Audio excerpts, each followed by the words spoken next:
Somebody just drank the Kool-Aid. Rock on chat. Kabha cackle. Kabha cackle. Kabha cackle.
Somebody just drank the Kool-Aid.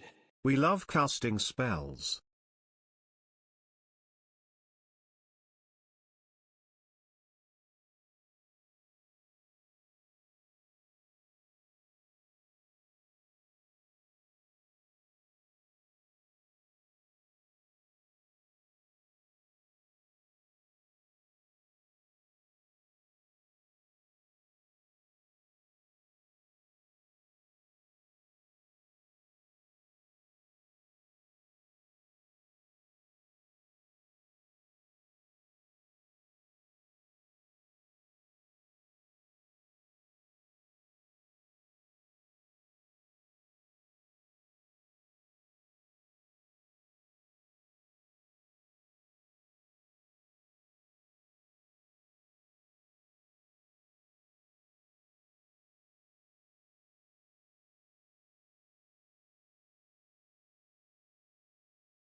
Somebody just drank the Kool-Aid.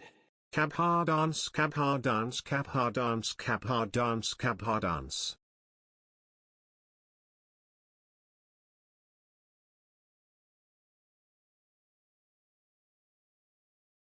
Somebody just drank the Kool-Aid. Kabha cackle shadow Kabha cackle sponsor Kabha cackle money Kabha cackle gang Kabha cackle shadow Kabha cackle sponsor Kabha cackle money Kabha cackle gang Kabha cackle shadow Kabha cackle sponsor Kabha cackle money Kabha cackle gang Kabha cackle shadow Kabha cackle sponsor Kabha cackle money Kabha cackle gang. Somebody just drank the Kool-Aid. Shadow wizard money gang, we love casting spells, also I didn't do it.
Somebody just drank the Kool-Aid. Another moth, another sub. What in the blazes? People leave.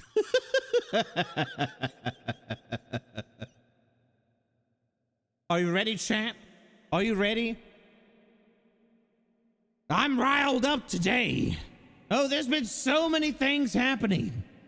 You know what I'm about to do?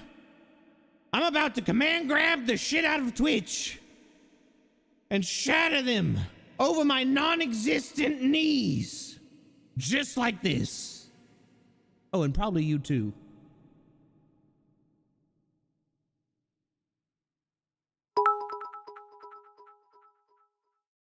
Greetings, Mr. Hall. I hope you have a good day.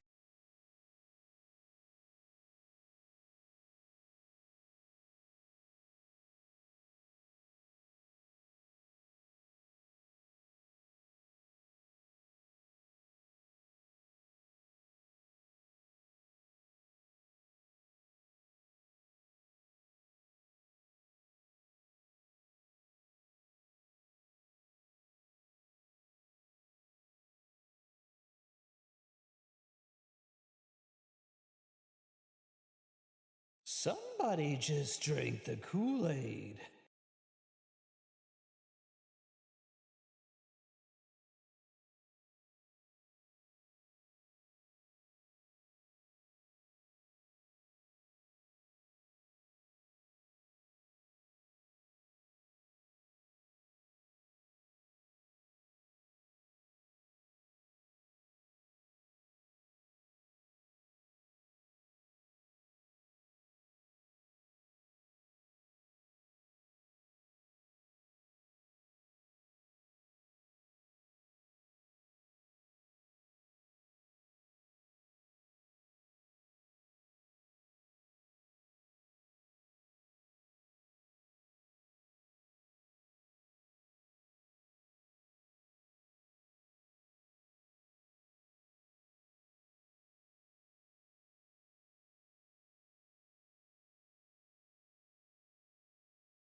Somebody just drank the Kool-Aid. Scree, howdy.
Somebody just drank the Kool-Aid.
You know, I had hoped that this day would never come. I had hoped with all of my black but tentacled heart that one day the world would not have to witness my rage unleashed. But I've seen what's happened. I've seen what Twitch is trying to do. And I have to tell you, Twitch, that I don't like it. So unfortunately, you've forced my hand. I've routed my audio. My filters are no longer tracked by the VOD recording, and my links are encoded. Behold, Twitch! My most powerful and sinister form yet! Ultra sponsorship! Yes!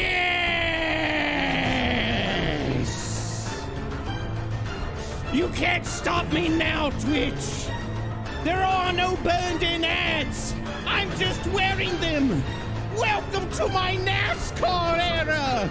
There's nothing you can do to stop me!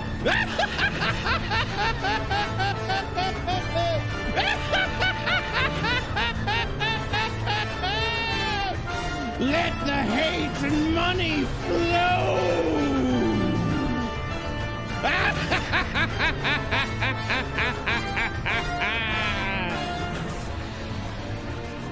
I told you, I warned you, I'm more powerful than you could ever imagine. Yes, chat. Yes. Let the sponsorship flow through you. Type in exclamation mark coffee, exclamation mark Ironside. Use code GOLD at checkout. Get money off of your order. Support the stream. Support creators. Let your voices raise up and be heard. Because we cannot be stopped.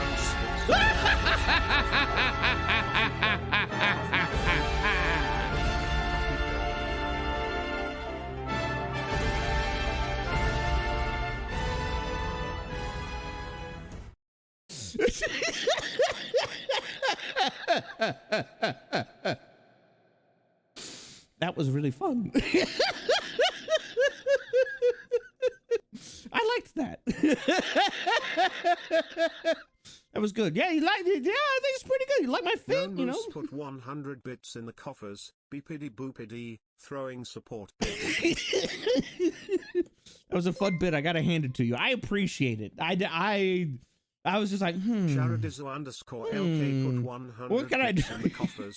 Was a fun bit. Gotta hand it to you. Yeah, hashtag NASCAR era. Yeah, there you go. We'll just stay like this all stream. You've outdone yourself. I appreciate it. All right, and actually, here, let me move this over a little bit. Like the Ironside is. Oh shit! No, not the Ironside logo. Ah! I hope you're doing well. This is glorious. Oh, here we go. Yeah. Carbarwies, Just put that. You know, actually, you know what? We'll put this right here. How about that? That right there. Put 510 bits in the coffers. Holy sponsorship, Batman. It's NASCAR. Yeah, there you go. Yeah, no, we got Grinding Coffee Co. You know, we've got Spide Engine. For those of you who don't know, all hell really has broken loose when Cab actually goes cult leader mode, like flipping to Purple Noodle Man. We've got Spide Engine, which is amazing. They're amazing. Oh God, what is it? Live 2D. Well, not even Live 2D Guild, but just modeling guild. Because you know, maybe Seth will yell at me, but certain Sapaki Joe may have joined hands with them, and so technically, with me. I have the power of the gods, anime, and advertising on my side. It's true, I do. Incoherent screaming. You know, we've got you know, like the MSM talent. We've got Ironside. We've also got Makeshift because we've got the plushie on the way as well. In the coffers. If all creators broke this toes, they can't ban all y'all. No, see, here's the thing. They were just like, oh, you can't have burnt-in audio or burnt-in video, and I was just like, we're watching you. Giga chat Twitch. Fuck you, Papa Bezos. I'm within TOS. It's not burnt in. This is just my, you know, this is just me wearing clothes. 100 bits in the coffers. Jonathan Twitch. No. Wait. What? He can't keep getting away with this. Can we get 5 gift subs? Also, make sure to visit Ironforge PC along with Grinding Coffee Company. Yeah. Like, if you guys go check out the amazing sponsors of the stream who do help me out a great deal, Grinding Coffee Co. And Ironside PCs, because yes, we are sponsored by the two of them, and they've been incredibly helpful. Coffers. Burnt on advertisement is no longer allowed. How about modeled on?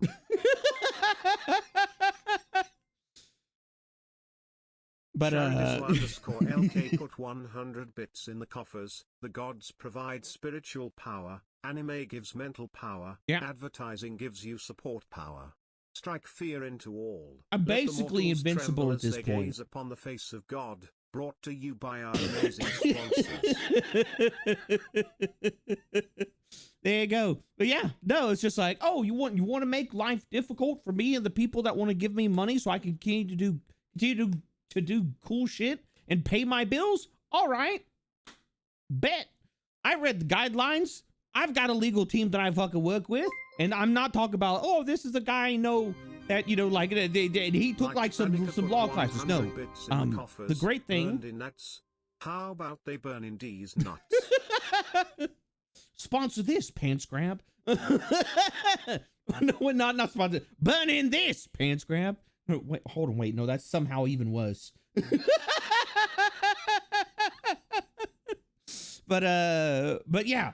No, the great thing about working with MSM Talent, that's right, MSM Talent, I've got it right here on the stoles of my robe.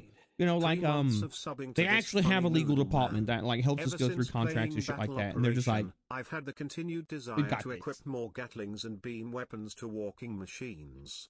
Should I be worried or embrace the need for more gunnery? There's never enough DACA, okay? Like, this is a universal truth. But yeah, so, you know, like, am I going to make a big hoopla out of it? No, I think it's a bonehead fucking move. _LK put 100 bits in the coffers, coming after our streamers advertising. Miss Jackie Tail Grab. Okay, all right, so I'll go ahead and say this on it. I've been working with Seth, and I've been working with the MSM folks to get, like, you know, like sponsored streams, you know, like game sponsors, stuff like that, because I am always super hesitant to, like, not because you don't, but I'm super hesitant to rely solely on y'all for support. Why? Because I oftentimes feel like that is taking advantage of your generosity, your feeling of community and wanting to be here and be a part of said community. And I'm not comfortable with that. Okay. I'm not comfortable with that. You all are here because you enjoy being here, and I like the fact that you enjoy being here, and I want it to continue to be a comfortable place for you. If it ever comes to a point where I have to beg for fucking subs or I have to beg for money, I have fucked up because I have not provided an entertaining enough experience that y'all want to support. But in that same breath, I also realize that part of being a creator is I have the ability to utilize this platform to, you know, like show off things that I think are nifty, that I think are cool, that I think I support. You know, like MSM, Ironside, Grinding Coffee Co., Spite Engine, Makeship, you know, and through that, make funds that doesn't take money out of y'all's hands.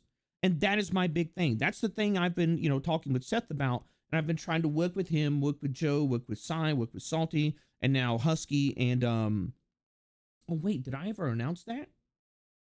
And well, and now Ghosty as well. For those of you who don't know, our very own mod Tempestus Husky is now my content manager.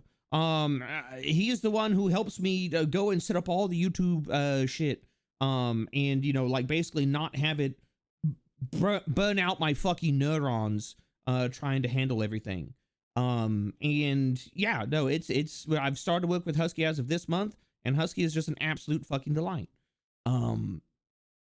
Yeah, but my whole goal has been to have these other sources of revenue happen and be a way to fully support the team and the costs of the team. Husky gonna use the full force of that degree. Exactly. And like, you know, like use, you know, like sponsorship, use things like that, to support the team, to continue to give them, you know, like, paychecks, to, you know, continue to commission them, and be able to continue to work with them and make sure that they are getting at least some form of fair monetary support. Is it what they should be paid? No, because I can't afford that.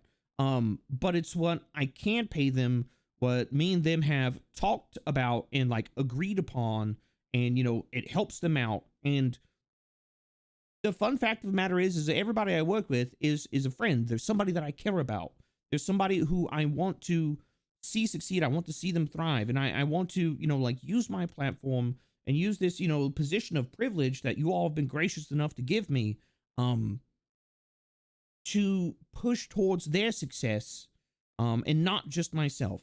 Because the greatest thing I feel like I can do with my success is pass that on to others.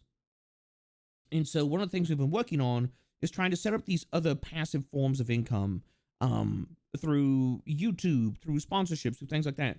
So the team is taken care of, and that doesn't become a burden on the community. That doesn't become y'all's jobs. That's, you know, like if you want to contribute, you want to do He Who Funnies, that just becomes extra funny money that we can use for shit like, oh, I don't know, like we want to do like a charity, or maybe we want to do like a cool community event, or maybe we want to, you know, like get a bunch of like really nifty merch, but it's going to cost a fuck ton. And I just be like, you know what? I want the community to be able to have this. I'm not looking to make money off of it. Let's get it fucking done. And we tap into that.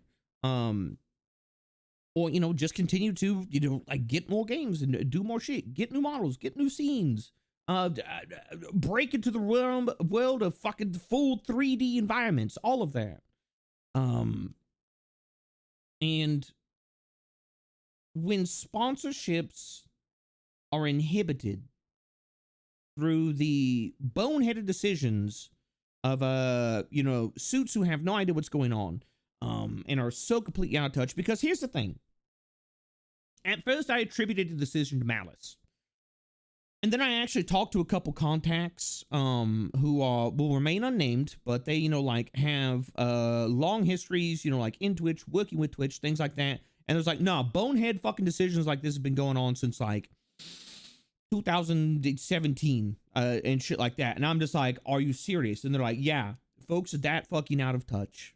And so never attribute things to malice that you can attribute to stupidity. But it's when boneheaded decisions get made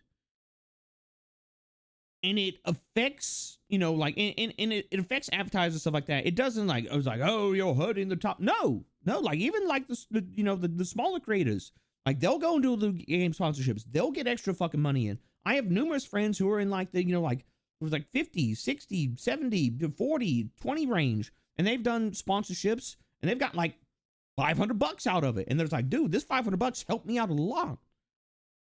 And not being able to do that fucks with their lives. Now, I'm very much of the opinion, like, don't rely solely on Twitch.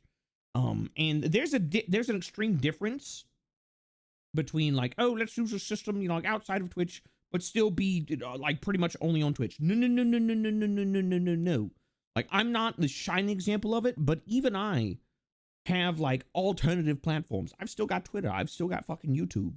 I think Husky is setting up an Instagram. You know, like me and Salty have talked about, you know, as we have like bigger production things going on, setting up a Patreon where people can see behind the scenes shit. And people, you know, can actually, you know, like, see all the work that goes into it and, you know, like, how the process works. And, you know, we can sit there and like, you know, me and Salty sit there for, I don't know, like 2 hours and, you know, maybe with Seth and we sit there and we talk about it between ourselves. And maybe we upload that for like a 2 hour like podcast thing on like a Patreon so people can know exactly the process that goes into it. And like, you know, like I'm not one for locking information behind paywalls. But I mean, at the end of the day, like, it's not going to be like, oh, this is exactly how we do it. It will be our process of how we go. And it's a neat little sneak peek behind the scenes for those who would want to participate in it. That's still up in the air. No promises, anything like that. But it's when you diversify your revenue streams, that also means diversifying the platforms you're present on. Like, I will go ahead and say this. If you're still only on Twitch, and you're like, I'm going to diversify my revenue streams by using this. What happens if Stream implements, you know, or ghosts a system into the back end? I worked in retail long enough to know the suits who decide any of this do not use common sense that screw them. Their employees and the consumer. Yeah. So, you know, like, Dan Kabhaal, you planning to race in NASCAR soon? I'm gonna make a left turn. But yeah, so like, here's the thing, and I wouldn't put this past it. Past anyone, especially suits, is, you know, like, what happens if you do train your audience to like, oh, I'm gonna give solely through, you know, like PayPal donos or, you know, like some other system, so the streamer gets all the money. And what if Twitch eventually decides to get a wild hair up their ass and they're like, we're gonna ghost in a system on the back end, that basically is like, this person isn't pulling in any money, basically make their discoverability in the fucking negatives. What happens then? All the alternative payment systems in the world don't fucking work.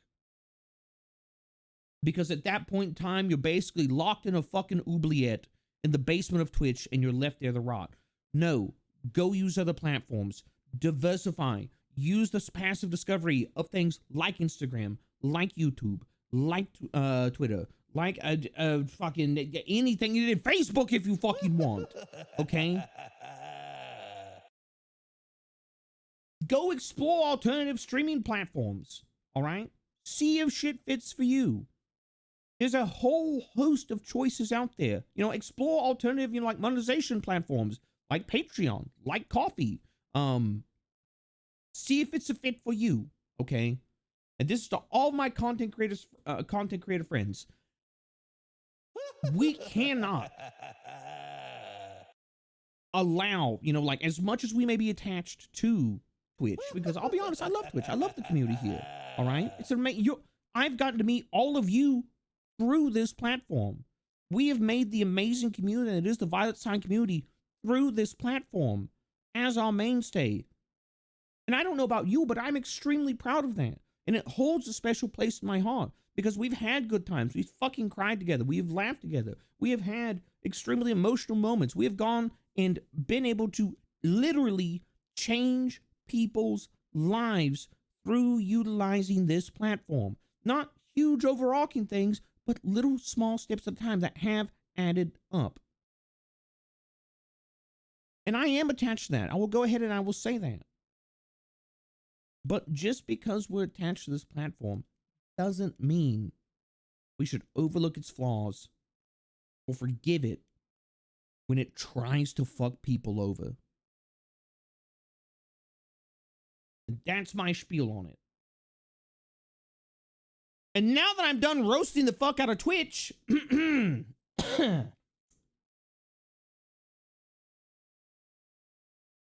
me a second. Oh yeah, here it is. Chat. For those of you who don't know, last night, I was hanging out on twitch.tv/digitalvagrant, right? I was hanging out with Digi, and Digi was getting supported. And we were just like, oh, Digi, we love you so much. And Digi's just like, ah! And we're just like, yeah, you're pretty pog, Digi. But somebody. Coeli put 100 bits in the coffers. Now that you're done roasting Twitch, it's time to roast some coffee. From Grinding Coffee Company.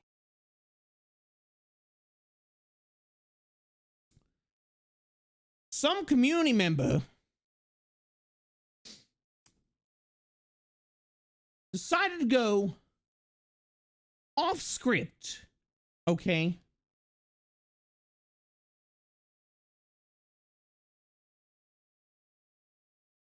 And here's the thing, chat. I just talked about. Let me go ahead and put some music back on. I'm gonna fucking need this. All right? Because you're gonna have to fight for your life for this one.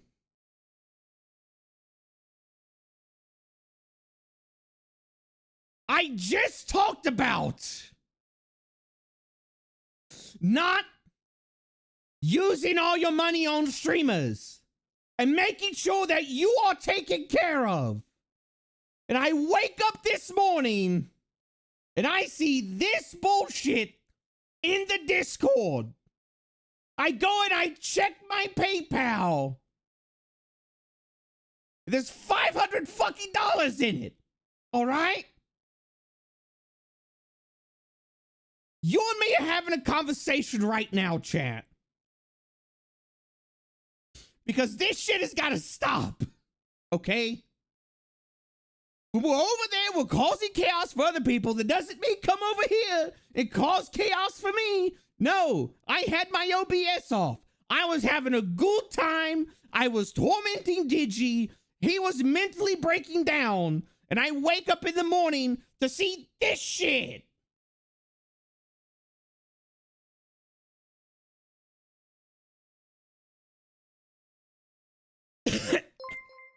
We cannot continue this fight. It will destroy both of us. 100 bits in probably coffers. You. What's your counter offer to make us stop? There is no counter offer, all right? I'm the cult leader, okay? Look at this shit I have plastered all over me, okay? All right? We have sponsors for the stream, all right? I have a VA retirement check. I get a paycheck for having a fucking pulse. You don't have to do this. This doesn't need to happen. Sharadizo_LK put 1,000 bits And before in the War Bandit, Sorry, don't you? what? No, don't you What can't we fucking dare do? encourage that. War Bandit, I swear to, if it fucking happens, you're getting banned for a day.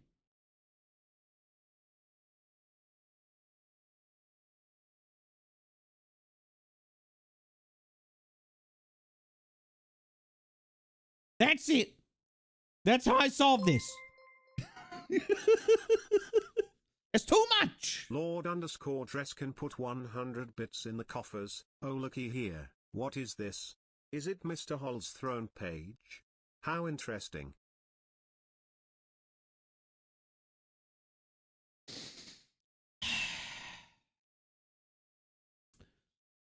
Cab, you said you wanted to support the team, and since we're working on the YouTube to get that point currently, Husky, your own Husky, I'm literally paying you to work for me. You're supposed to be on my side. What the fuck? Don't listen to Husky. All right? No, Husky's gone off fucking script. Husky's gone rogue. Husky, no. I've seen a 10K tip live. I have as well. Fortunately for me, I'm not Finster. I ain't got luscious fucking thighs that I keep in, you know, like in socks, and I wear like skimpy little sweaters. Okay, the Finn can keep that shit. $10,000. Yeah, go over to twitch.tv/Finster. See that bullshit over there. I love that Seth. It's funny. Okay, so I have no control over Seth, all right? Technically, Seth and I work together. I'm a client of Seth. Put 100 bits in the coffers. Listen to Husky. I'd bet. But do you want us to support you or not? Put 100 bits in the coffers. The more we support you, the more you can support the team. Big brain.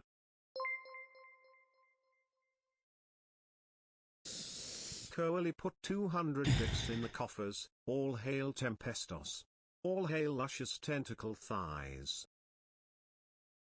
When you put it like that, I don't have much of a choice. Yes, I do want and appreciate the support. Put 100 bits in the coffers. Kabhaal, you may say that you always win these encounters, but just like a Dark Souls, Elden Ring player, it won't stop us from trying, again and again and again. Kabhaalul.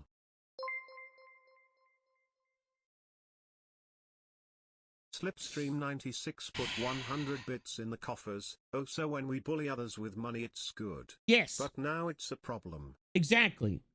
See, you understand, all right? I'm a cult leader.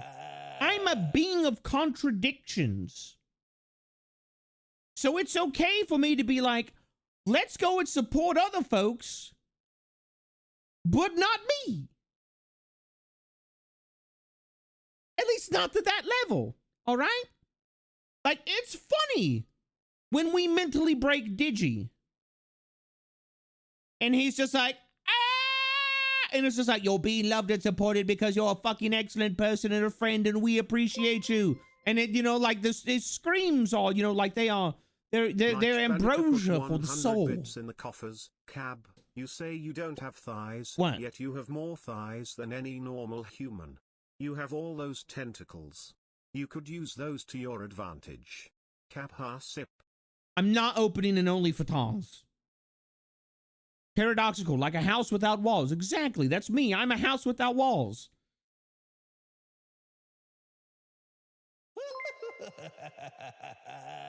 Wait a second. 872 put 100 bits in the coffers. Miner 42 here to report progress on the tunnels and drop off the monthly cult fees. There are no monthly cult fees. We're not doing that. Curly put 100 bits in the coffers. House wall fund. My If house has walls on. Worth it. Use this to bully a random streamer in my name. Anyways, I was saving this for Friday, but it's funnier now. Says we can't bully you. I didn't sign crap.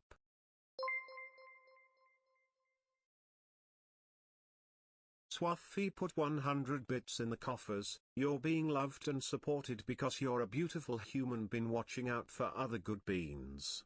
So we're making support chili to feed the hungry chat. I heard from a veteran saying that the government is giving you guys the money you're supposed to get for saving the country, that it's gone somewhere else. I mean, I get a pretty decent fucking paycheck every month.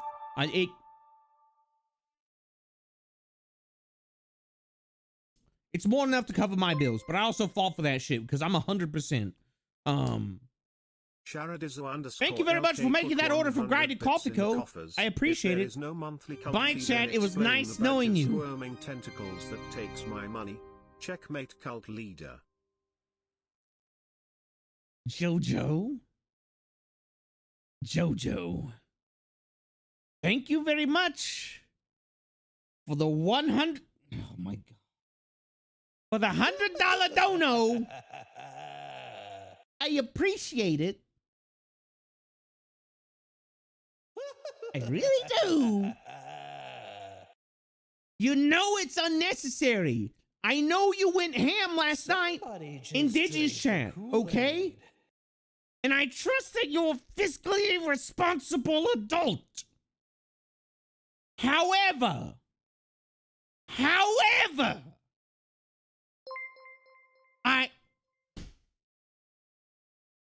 That _orc_ dairy who put 5,000 bits in the coffers, Shadow Wizard Money Gang.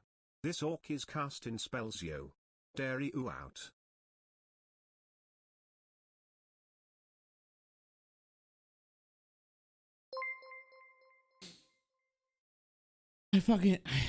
Ginger Alpale put 100 bits in the coffers. We support not only Cab, but also C, Salty, Ghosty and Husky. Gas station hot dogs for all. Ginger, thank you very much for the 100 bits in the coffers. As a chaotic evil person, would you like some ammo against Jojo? Kabhaal smug. Well, I don't mind if I do. Slipstream 96 put 100 bits in the coffers. Sorry, cult leader, we can hear you over this, reverse support. Thank you very much for the 100 bits, Lich. I appreciate it. Slipstream, thank you very much for 100 bits as well. Dario, thank you very much for the 5,000 bits. And Sherlock Sage, thank you very much for subscribing and becoming a member of the Cult of the Violet Sign. And T-Man, thank you very much for the 5 gift subs. I think you all are missing the point.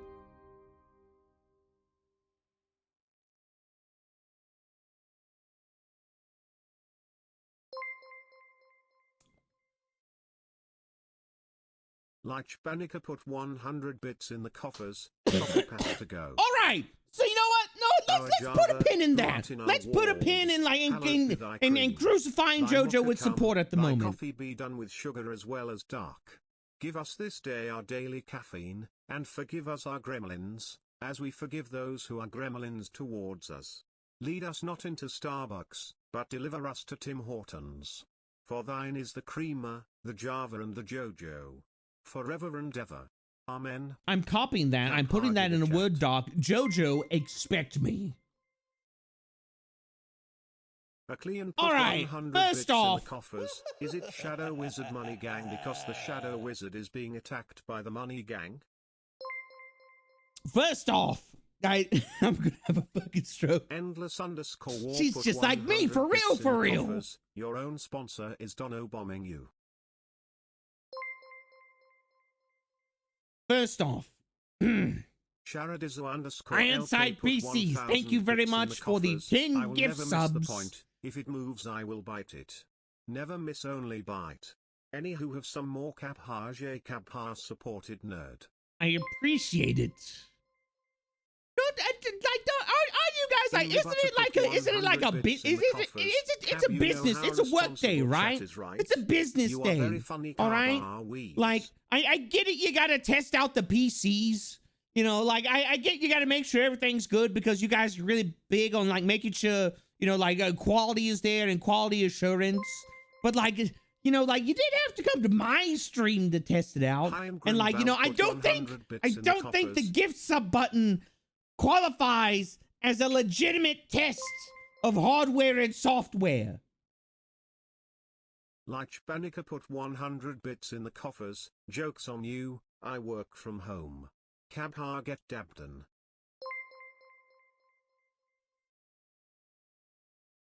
Oizos put 100 bits in the coffers. It's fine, tomorrow is payday.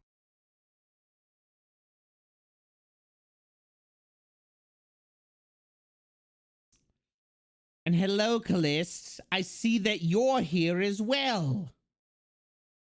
Are you also here to cause chaos?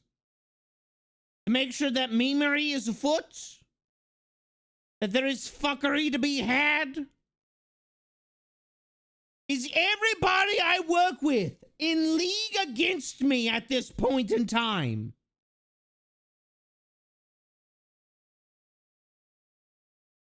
What have I... Innocent face, no!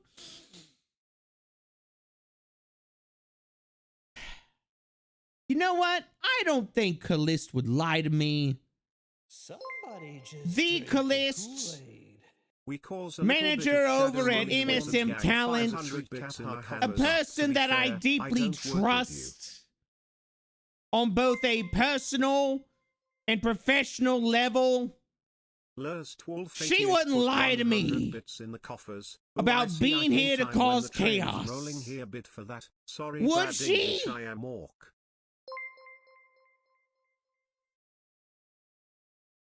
Sharadizo_LK put Would she, 100 chat? bits in the coffers. Seems about right, yeah? It's a conspiracy, really.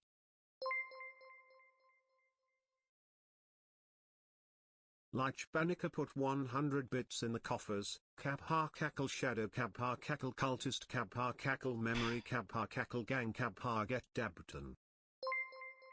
I wouldn't say in league against, more like casual observer, enjoy the game. Slipstream 96 put 100 bits in the coffers. We learned it from watching you.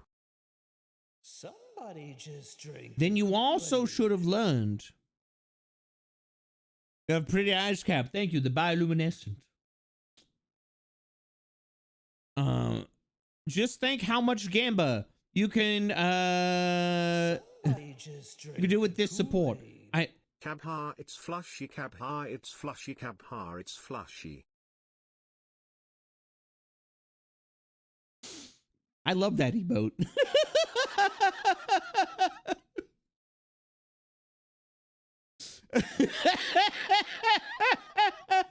I need to go torment Fleshy with that emote more. Look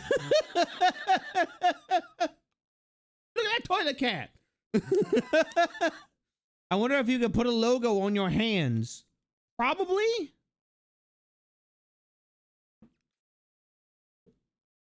There you go. Flushers. Fleshy just flies out of the fucking side of the screen, wraps your fucking hands around my throat, and you just hear a crashing sound as I'm throttled to death. Finally, I live. Hello, witness. How are you doing? But can you put them on your tentacles? Probably. But oh my god. All right, I feel like I've yelled at you enough, chat. I feel like at this point in time, you know, continuing to berate you is either, you know, it's just going to feed into a weird kink thing, or it's just going to get repetitive. And we don't want either one of those. Because at that point in time, you stop paying attention. Okay, chat. Now he has more to talk about and show. That's right. And talking about shilling and selling out and sponsorships and everything like that. Hey, chat.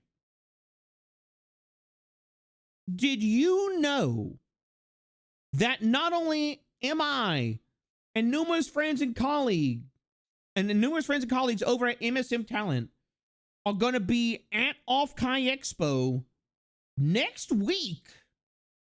But there is also exclusive merch that is being released for that occasion, including some pretty awesome merch that I'm a part of.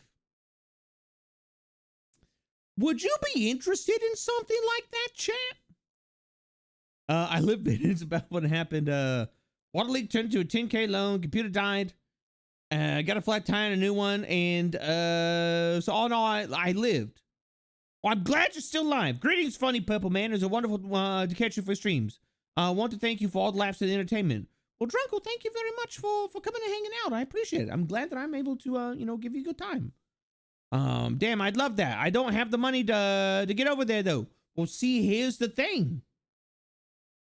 This is mooch. This is mooch. This is merch that's exclusive for the Off-Kai event, but that don't mean you got to go to Off-Kai to get it. Lord_Dress can put 100 bits in the coffers. Oh, you're starting your own brand of tungsten cubes?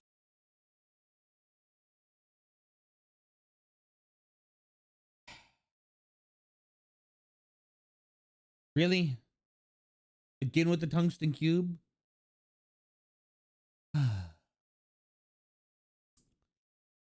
No. Tell us more, oh cackling cult leader. Well, chat, what if I told you that we have a new funny little secret command in chat that is a direct link to said merch store, and you can order your merch early. Ironside put 500 bits in the coffers, testing to see if the bits work as well. Alec! What?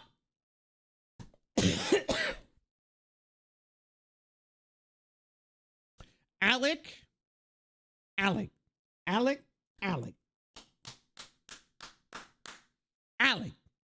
First off, chat, can we get some love from Ironside Alec? If you don't know what Ironside Alec is, Ironside Alec is our rep with Ironside, and Alec is an absolute fucking delight.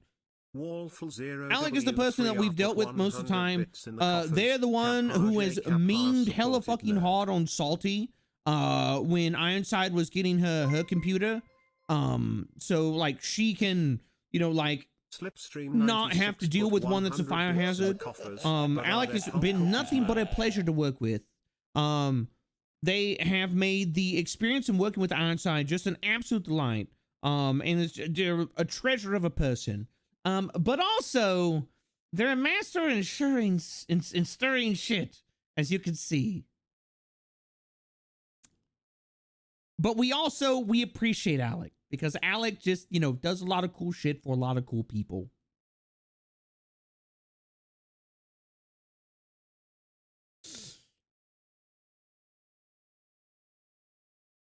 So wait, in order to give you money for merch, should we not give you money? No, because we have a merch shop set up. And if you want to go and you want to support the MSM gang, you want to support me, you want to support us continuing to do cool shit with each other and, doing convention appearances and, going out and all these things, you can type in !labs and that will take you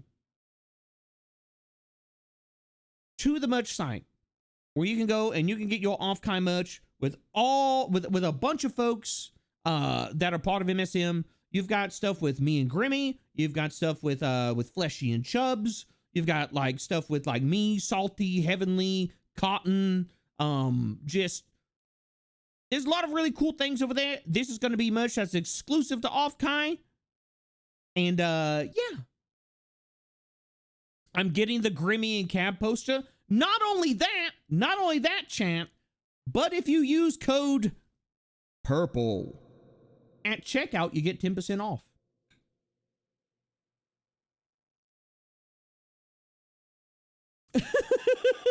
Some of those prints are, yeah, they're very summary. Yeah. Because it's, the Off-Kai is going to be over in Cali, we're at the beaches and everything like that. Would you prefer it shaken or stirred? Kabhaal smug. I wonder why Pip. Tab the command needs a space. Wait, does it? Does it need a space? Oh, wait, did I fuck up the command? Oh, okay, I did. Yeah. Okay, try it now. I want the spaghetti gang shirt. There you go. Boom. Actually, here, let me put that. But yeah, that's the labs for my Mad Scientist Media. If you type in !labs, you can go get that merch for myself, of myself and a bunch of the other MSM crew. We'll all be at Off Kai. If you're going to be at Off Kai, you can, I think you can get some of it there as well. Or you can place, oh, that don't work.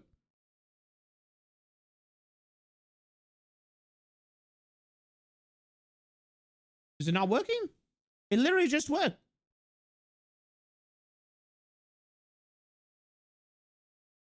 Yeah, !labs. And I'll put that, not the command. Is the link not working?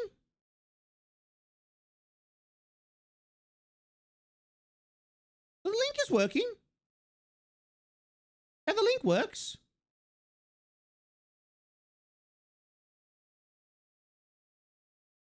Title Shadow Sponsor That's in trouble. I do. Okay, all right. Labs link works just fine. Okay, perfect. I was like, wait a second. No, I did that. I fixed everything. I wish that someone will have the video of you at the panel though. So, hey Seth, doesn't Off Kai put up videos of the panel after the event?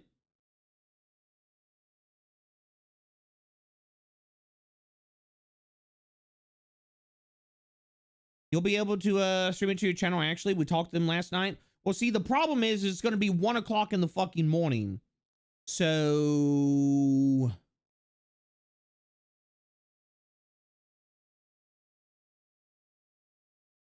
1 a.m. camp time. But yeah, you see... The horror one or the spaghetti? The horror one.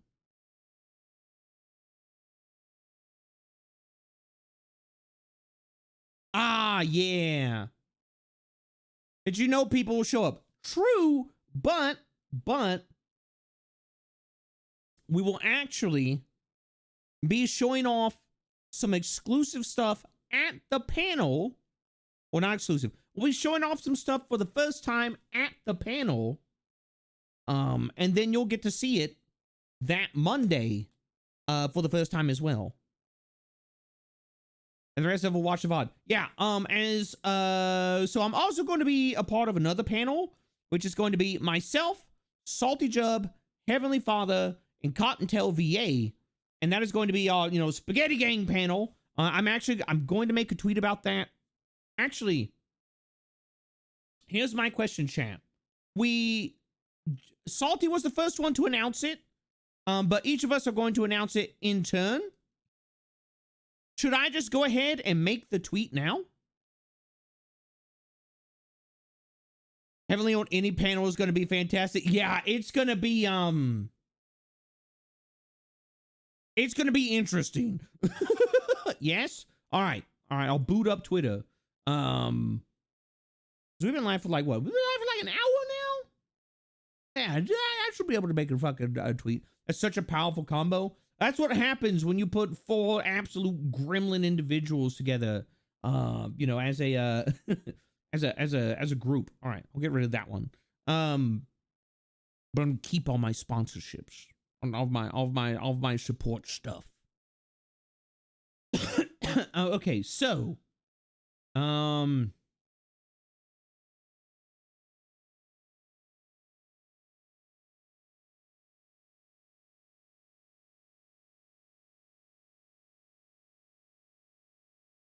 okay.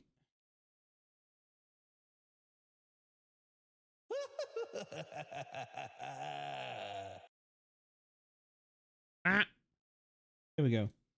Off Kai. All right. Let me do the fucking hashtag Twitter, please.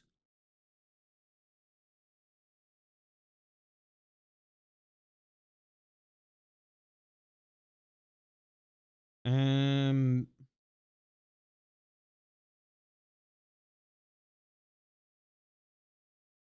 I forgot how to. Is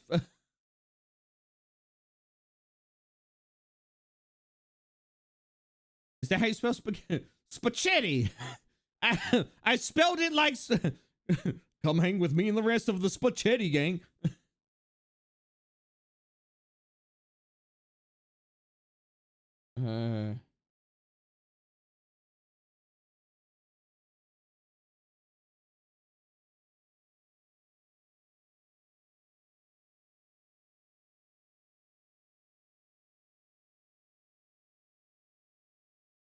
Okay, there we go.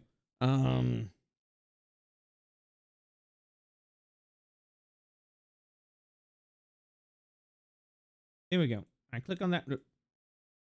All right, I think that's pretty good. And now I've got to grab the thingy. I think Seth sent. Oh yeah, no, Seth did send it to me. Here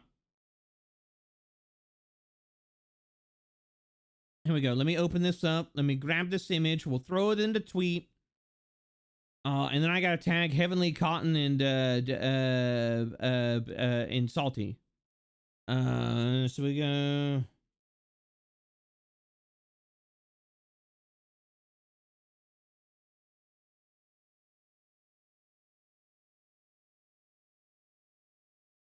There we go. Nope, that's Cotton's not safe for work account. That's not good.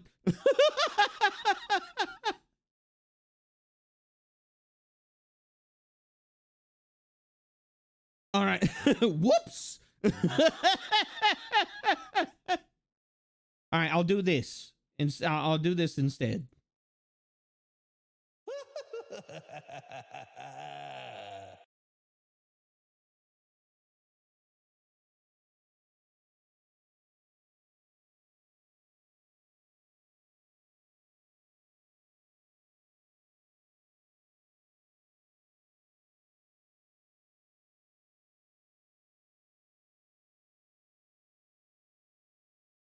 Does Con literally not allow herself to be fucking tagged and shit? Does she just have that turned off? I can't tag her in anything. Hold on. Let me go see if I can do this. Heavenly had the same issue.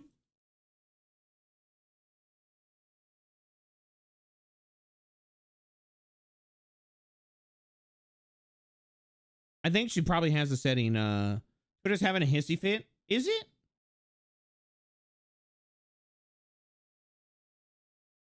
All right, well, I'm gonna do this. I'm gonna say that I tried. Heavenly is maidenless. Cotton Tagley. There we go.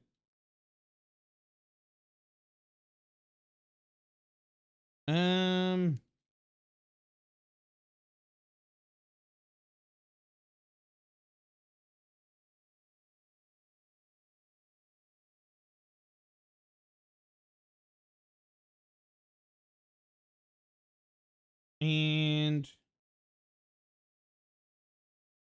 there we go. Heavenly Father. Our Heavenly Father, who art in the cringe, Mimi be his name. There we go. All right. That one should be...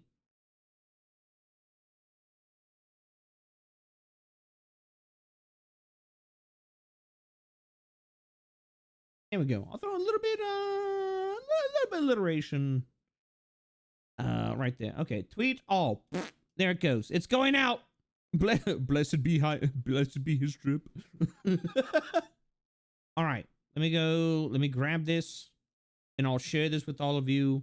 You can go hee-hoo-ha. Here's the funny thing. We make Off-Kai happy. I get to show you my amazing friends, even though you probably already know them because they're wonderful creators.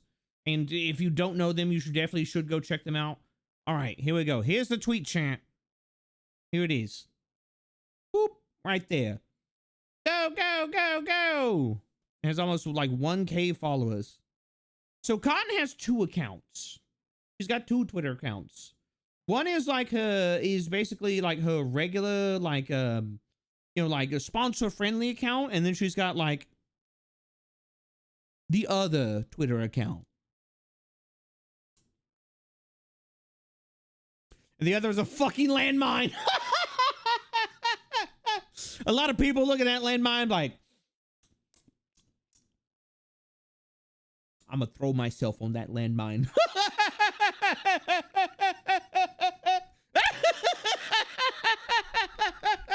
I'm gonna touch it.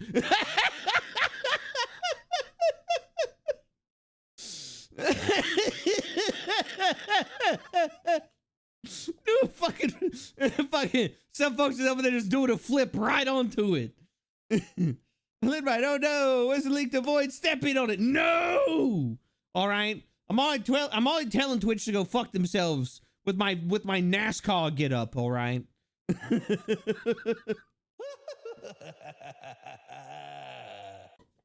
Oh my God. But yeah, there you go. If you want to support this, we're gonna be having, you know, I'm gonna be a part of another panel at Offkai. It's gonna be right there. Yeah, I'll be there with Cottontail VA, Heavenly Father, and Salty Jub. Basically 4 friends stuck together, and Offkai decided they were gonna put us on a fucking stage, and we were just like, oh, you were fucked up. Like, you have no idea what you have done. First time chatter, how are you? Hello, Jasmine, how are you doing? I'm fine with this. But yeah, also, yet again, if you want to get cool Offkai merch, even if you can't make it to Offkai, it's not only stuff of, you know, like myself, but also, of the, you know, various other, you know, homies in MSM. You can type in !labs. There's a link for that right there. It supports me. It supports the homies. You know, it makes sure that, you know, it lets us check to see if y'all are interested in, you know, us continuing to do things like convention exclusive merch, actually going and attending conventions and stuff like that, where y'all can come and like meet and hang out with us. And, you know, like in a, you know, like, I don't know, kind of like a festive scenario. Could you beat me in a contest of eating? Probably not. I don't eat a lot. The Secret and Bird print is too good for this world. Oh yeah. Like, you got the Secret and Bird print. You've, hold on. You've got the Secret and Bird print. You've got like, you've got myself and Grimmy. You've got, you got Fleshy and Chubs. You've got Psycho, and you've got, Over Easy Eggs. You've also got, you know, what is it? Joel and Giga as well. It's just, you know, you could also just get a refreshing Beaker sticker. Is MSM going to have a booth? You bet your ass we are. I love the Grimmy Cab reference posted. Alfie made me look like a fucking anime protagonist, and I'm just like, all right, you know what? All 3 of them, you tagged the wrong cotton. What do you mean I tagged the wrong cotton? It literally popped up.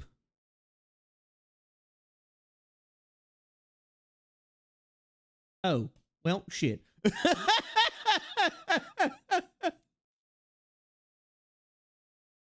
How? I'm so fucking confused. All right, well, if fucking I did.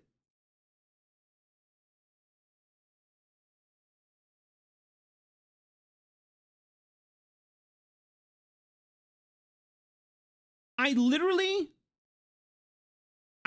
went to her Twitter, copied her @ and pasted it.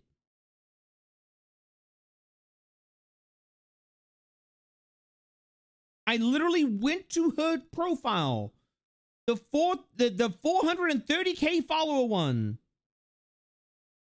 copied the @ It was just like, put that in there.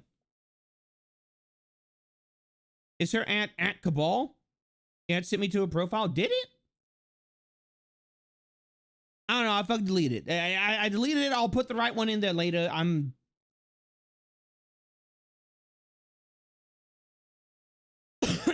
No, it was literally, it was Cottontail VA. I gotta be like, here, I'll make it live, and I'll show you, you know, like blah blah blah, blah and everything like that. No, Poor Cab doing. I am. I did. Fucking the internet betrayed me. The Twitter broke Cab. I think Twitter is in a constant state of being fucking broke. Like, I'm gonna be completely honest. Anyways, so we actually had content planned for the day. I think Twitter is just being dumb. Probably. I wouldn't doubt it. We actually had content planned for the day. It may change up a little bit because we're still looking at stuff. The MSNBC? I don't think so. Wait, Cab, you're not the content? I mean, yes, I am the content, but also, no.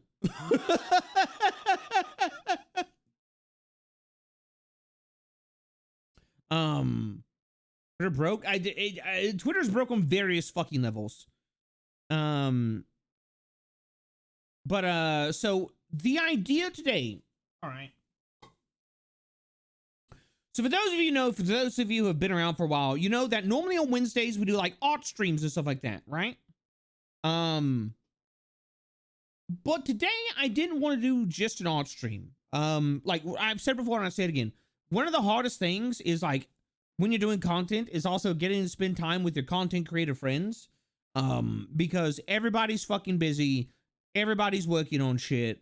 And everybody's like, oh, well, this timeline line up with this timeline, and it's like, not for 3 fucking months. And it's just like, I would like to spend time with you, you know, like before 3 months. And sometimes it just doesn't work out. Sometimes it doesn't happen.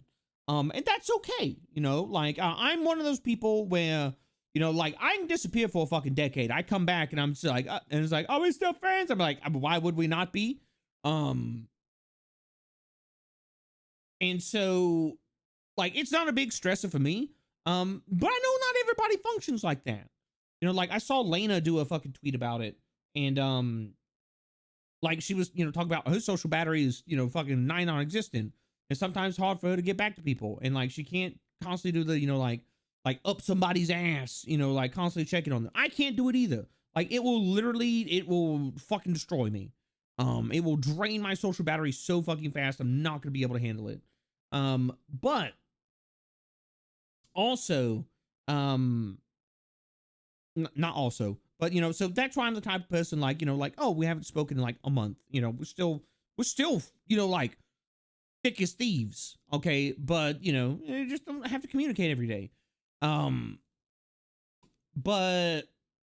one of the things is I've been busy as shit for like the past month and a half, 2 months, something like that. I've really gotten to hang out with some friends. One of those friends including Salty. Lumpy Cab. Hello, Akami. Hope you're doing well, bud. Appreciate you. And so like I haven't really gotten to hang out with Salty, and Salty's been hard at work at a lot of shit. And you know, I've been doing, yeah, I know I was moving, okay? I know I was moving. But also, you know, like you miss friends, and like Salty and I, we're same brain cell about a lot of shit. So it's I've missed being able to hang out with Salty. But God, what was I gonna say? Gotta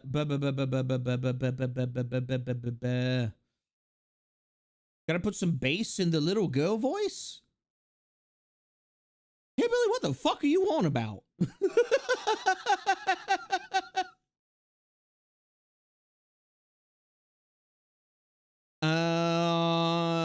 Are you salty that you haven't been able to hang out with Salty? Yes, actually, I'm actually pretty salty that I haven't been able to hang out with Salty. Got to make the time if you want to have playtime with friends. Yeah. But it's one of those things where you got to make time for it. Oftentimes that can be hard. So I was talking with Salty because Salty introduced me recently to a nifty game called Smack Studio. If you don't know what Smack Studio is, am I sponsored by them? No. Would I think it'd be nifty? Yeah, probably. But it's a smaller studio that is working on a kind of like Smash Bros style brawler. And I pitched the idea to Salty, and Salty was like, "Ooh, that's nifty." And so like I wanted to hang out with Salty and basically just be like, "Oh, you know, like what if we just like came up with ideas for characters? What if we started to sketch shit out? What if we started to like come up with move sets? What if we Cab, you'll have an easier time of it if you get resurrected in raccoons instead of just throwing popcorn at the screen." What are you talking about? Kaleem is back. Spoilers. I want to play Go to the Cap so bad. I mean, like I'm on there almost every. I'm on fucking Gun to Battle Operation 2 almost every day. Spoilers. You missed it. I missed an episode. Dang my ADHD. Yeah. What was I gonna say? So yeah. So me and Salty are probably gonna hang out today, and we're gonna be talking about, you know, like Smack Studio. We're gonna be coming up with move sets. Why? Because He Who Funny fighting game that you can custom make, you know, like sprites and avatars for. And, you know, I think, I don't know about you, chat. I think that's pretty fucking nifty. And so, you know, like we'll get Salty to eventually, you know, like, I don't know, she's gonna crawl in here at some point, and you know, whenever she does, you know, like we'll probably just absolutely vibe about that. Is this stream sponsored by the shadow government? Yes, it shoved a nuke right up your cooch.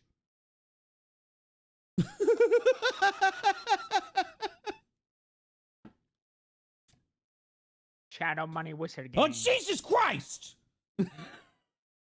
We love casting spells. Lich Banica put 100 bits in the coffers. Spaghetti gang fighting game win.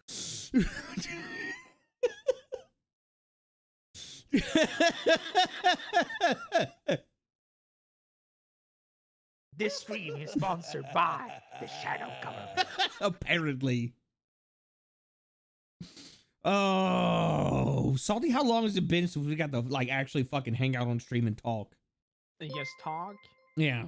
And Shadow way too Dizzle long. _LK put 100 Yeah, bits it's in the coffers. Granny stealth crawled out of the art hold. not the art oubliette. Scary the horror VTuber, I'm dying. Okay, look, all right. You know, like it was out of my line of sight. I wasn't expecting it. Salty just appeared out of nowhere. Oh, Salty, speaking of which, how do you like my fit? You know? Was I look good? Yeah? The term sponsor comes from the Renaissance era, when the ideal for sponsorship started to flourish through the art patronages within Italy and France at the time. It was mainly considered to be a thing where rich people got to just tell artists to do funny things that they wanted art of most of the time. Some people, of course, had a massive political scheme around this, but a few people actually genuinely just liked some pieces of art.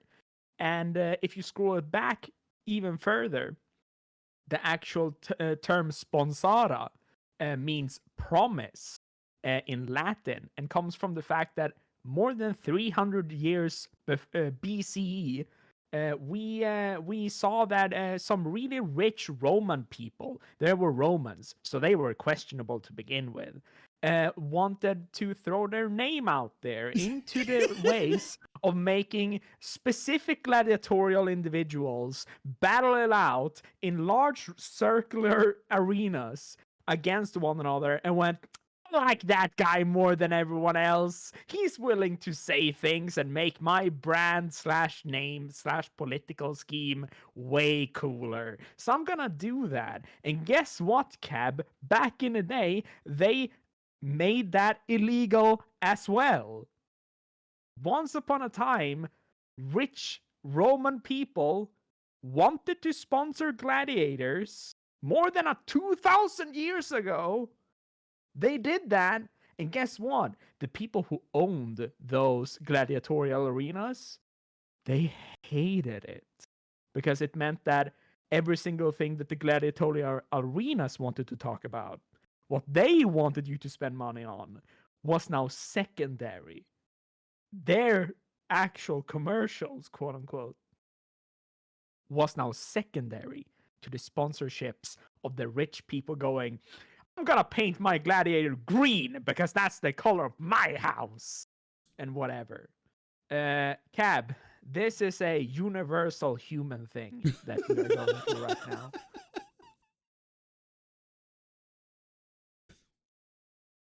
I can't believe Twitch is a gladiatorial arena. Can't you? Can't you? No, I think it's pretty absolutely can. normal. I absolutely fucking can.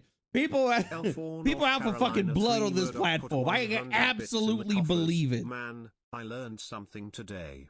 I got some smart boy points. Rich people Thanks, throwing money at Grandma other Salty. people and going like, Joe's 8 nod. talk nice about me, please. Ironside coming in, literally throwing subs at. No, but Ironside has actually been fucking. They've actually been pretty freaking yeah. great. And Salty knows this. This is. Sorry, I had to sit up real quick.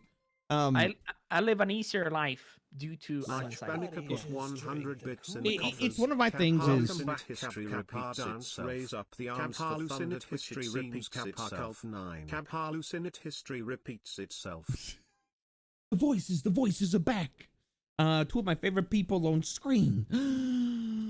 Nice. VTubers, eat hearty and gather your arms. Tonight we battle until the last one remains. I feel like I could take most VTubers. Yeah. I feel like I could. You know, like you got the arm reach. Yeah, I got the reach on them. You know, I'm a different weight class. I mean, they might be magical girls that can destroy entire planets by winking, but I mean, you got long arms. Yeah, exactly. That's all that matters. Yeah. I just, you know, like, I was like, I'm a magical girl. I can destroy this entire universe with just a blink of my eyes. And just fucking just palm their entire head like a basketball. Shut up, nerd. My hands are big enough to even wrap around Chibi's head. Dude. That's gonna give you like NBA vibes straight up there. Lord if you can put clutch your head around Shibi's head, that allows you to be a dribbler like innately. Wink wink. You got ball handling skills by just doing that. I don't get to praise the gaming gods part. Well, okay, so here's the joke. I'm an eldritch cult leader, and I've basically signed a contract with with what is essentially a noble cosmic game devs that have created realities outside of our own, and now have turned to ours and are looking at it like, we could remodel that. Unfortunately, due to the laws of the various realities, they're locked out of ours except for small instances of influence, and it's my job as the prophet of the violet sign to spread said influence. So basically, you know, like we can, you know, like just do like small scale stuff, you know, like shatter the veil separating the realities so we can usher in under the age of madness, darkness, and memes. Something like that. Sorry, I had something in my throat. Something like that. Yeah. Hey, you know, so praise the gaming gods. Yeah, and reminder everyone, technically, games are older than computers. Yeah. Games are older than, like, the written word. Lachbanica put 100 bits in the coffers. Cab is a cultist that turns Yonch into a gamer. Cool. Age of Madness. Where do I sign up? Well, you know, we've got the Nerdomiconics Dorcas. We got a bottle of red ink right there and a fountain pen. No need to use blood. It's unsanitary. Just sign your name over in that. You know, pledge your eternal servitude and loyalty to both the stream and the gaming gods, and you should be good to go. Yeah. No membership fees, no nothing. Oh, by the way, Cab, did you celebrate the fact that the gaming industry is now like 3 times larger than the movie industry? Did that become like a holiday for you? I do like that.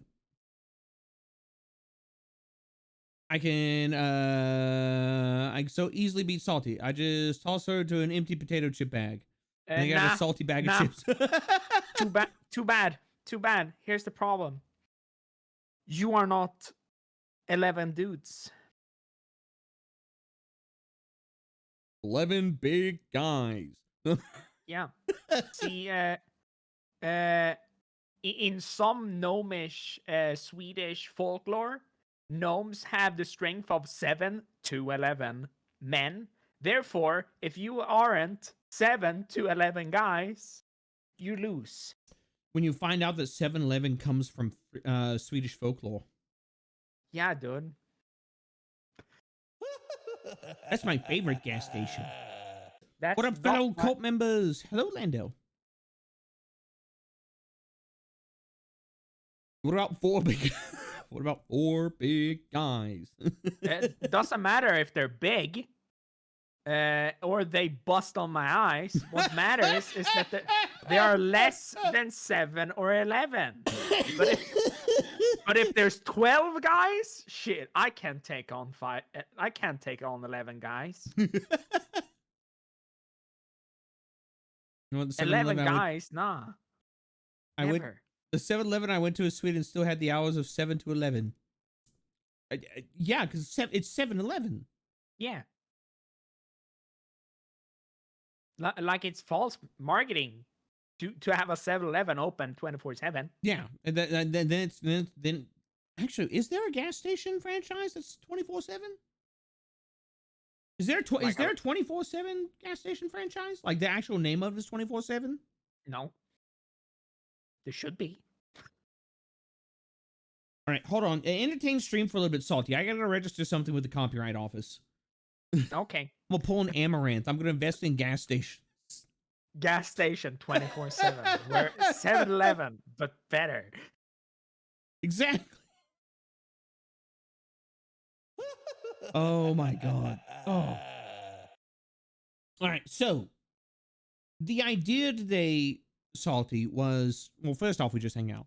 Second off, we're eventually gonna get a history lesson on something because you are a fount of knowledge, and I don't understand how you do it sometimes. It's me. It's true. But also, I was like, what if, because you introduced me to Smack Studio. Like Spanica put 100 bits in the coffers. No. Can your gas station have all-day breakfast that sells McDonald's You are hash browns? misremembering this. Am I misremembering it? You are misremembering this. Who was it then? I have no clue. It's almost like this is a cryptid game that just arrived. I thought it was you. No. That's why I have no clue how to implement actual Smack Studio characters. Was it Heavenly? Maybe. I don't know. Maybe it was RC. Or someone Maybe it else. was Aussie? Was it Valk? I don't think it was Valk. Horatius? No, Someone. not Horatius. Okay, so I am now convinced that Smack Studio doesn't actually exist. It's actually a leak from like a different gaming universe. I mean, maybe? You would know. Maybe Pumpkin? I don't think it was Pumpkin. Pumpkin's not a big fighting game player, from what I understand. I got pinged while cooking. What? Heavenly, was it you that introduced me to Smack Studio? Could be Valk, most likely. No, because I remember like Valk showed up and I was talking to Valk about it. And Valk's like, huh? And I'm just like, yeah, it's really fucking cool. Because like Valk is working on their own game. God, I can't. The gaming gods have sent the gift directly to your brain. I remember somebody telling me about this fucking game, and I can't remember who. I have to sit up for a second. Like, my fucking... I was yelling at chat earlier, and now my back is soaked. I'm a sweaty lad. It also doesn't help that my chair is fucking leather. Maybe it got you first. No, somebody. Ah, God. Now I gotta go through my DMs. Maybe, possibly. Anyway, Smack Studios is a simple bottom fighter that is based on platforming in a similar way, such as Smash or Rivals of the Ether. And it is based on cutout sprites. So, you know, more or less modular sprites in the sense that, like a paper Squeaky! doll. It was Squeaky! Squeaky did it! Of course it was Squeaky. Squeaky's weird. That's a weird game. But yes, so basically, the arm of a model is not actually truly attached to the model. It's its own separate sprite, and it moves on its own axis. And it's more or less make your own Smash characters the game. I personally am not a huge fan of platform fighters like Smash or Rivals of the Ether, but they are some of the most, some of the absolutely most new player-friendly games, and therefore they are a great pick for something like a hobby project, like a VTuber fighter. Yeah. VTuber fighter. I can actually, if you want, I can switch us over to a the screen sharing screen, and I have a thing from Smack Studio that can show off the kind of the way it works. Heck yeah. Yeah. All right, let me go grab this. Let's see if I can. Ah, there we go. It's got to load up for a second. It needs to load. All right. This is a little little video that they have over on their Twitter. All right. Hey, Cab, what's the first thing you think about when you think of the color green? Heavenly. Same. Yeah. I have just started to associate. All right. Salty, you're large. Lord, you can take you. Okay, I'll sit over here. Yeah, this is a video from. Oh wait, hold on a second. Let me see if I can resize this really quick. Is this one? Nope, that's Salty.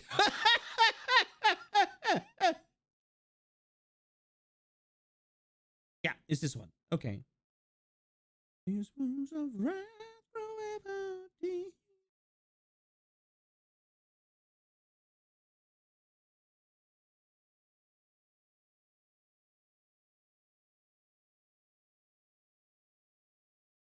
I don't think you are. Are you muted? Salty's muted? What the fuck?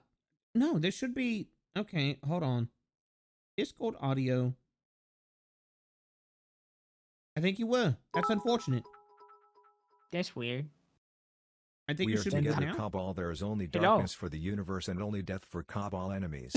These What? sub-goals and throne items Hello. are just the beginning. Kabhaal command a great and terrible army, and we will sail to 1 billion Nice. worlds. We will sail until every light has been extinguished. Twitch is strong, but the cult... That was cryptic as fuck.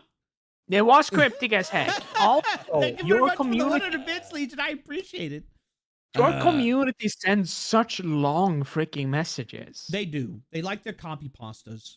Yeah. The copy pastas Yeah. only really work on the just chatting screen though. That's the only one that's set up as which is strong. But the cult what? Don't worry about it, chat. Don't worry about it.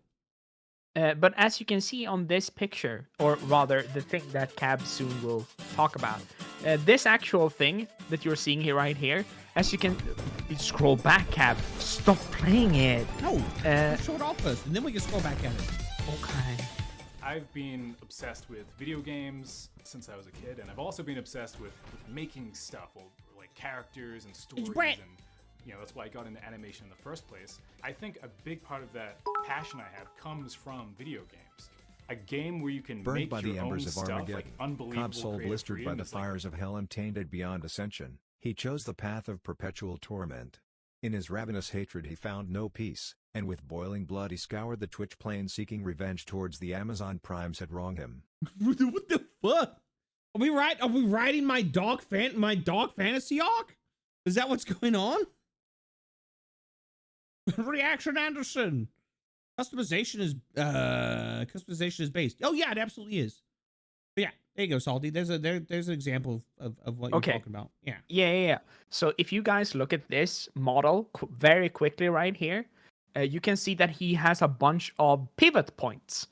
For anyone who knows how a 3D model, like Cap's model, works, or Hey, that's my me. own 2D model, these are basically her. just a bunch of paper cutouts. If you know what a paper doll is, like with movable joints, but it's actually just a bunch of nodes on each one. That is how this entire game works. It's a 3D game, but it presents 2D sprite work. And it is very much a modular game, where each one of these sprites are 2D art, yes, but when you move them, it's obvious that they are just 2D sprites slapped onto a 3D joint, and it moves about on its own. The cool thing about it is that all of this is custom fitted for you. And yes, you can make the worst fucking character in the game that is just super broken and it tosses out 2,000 projectiles by pressing forward and punch. You can do that. This is a stupid game in those terms. And therefore, maybe you shouldn't play against your best friend's custom character. Unless... Hey, I made my custom character. You want to play against it? Yeah. Throws a punch that fills up the entire screen. right, exactly, and it has 100% knockback power. At that point, I would recommend that when people make characters for this game, oh hey, Big Sam. Big Sam.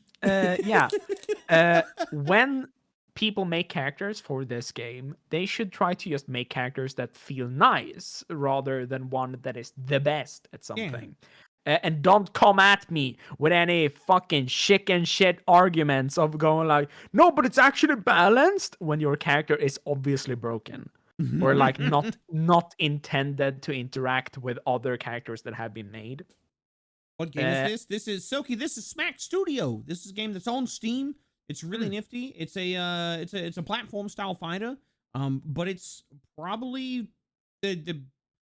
yeah, you've got Mugen, but like you need a whole bunch of like extra technical knowledge to create Mugen characters.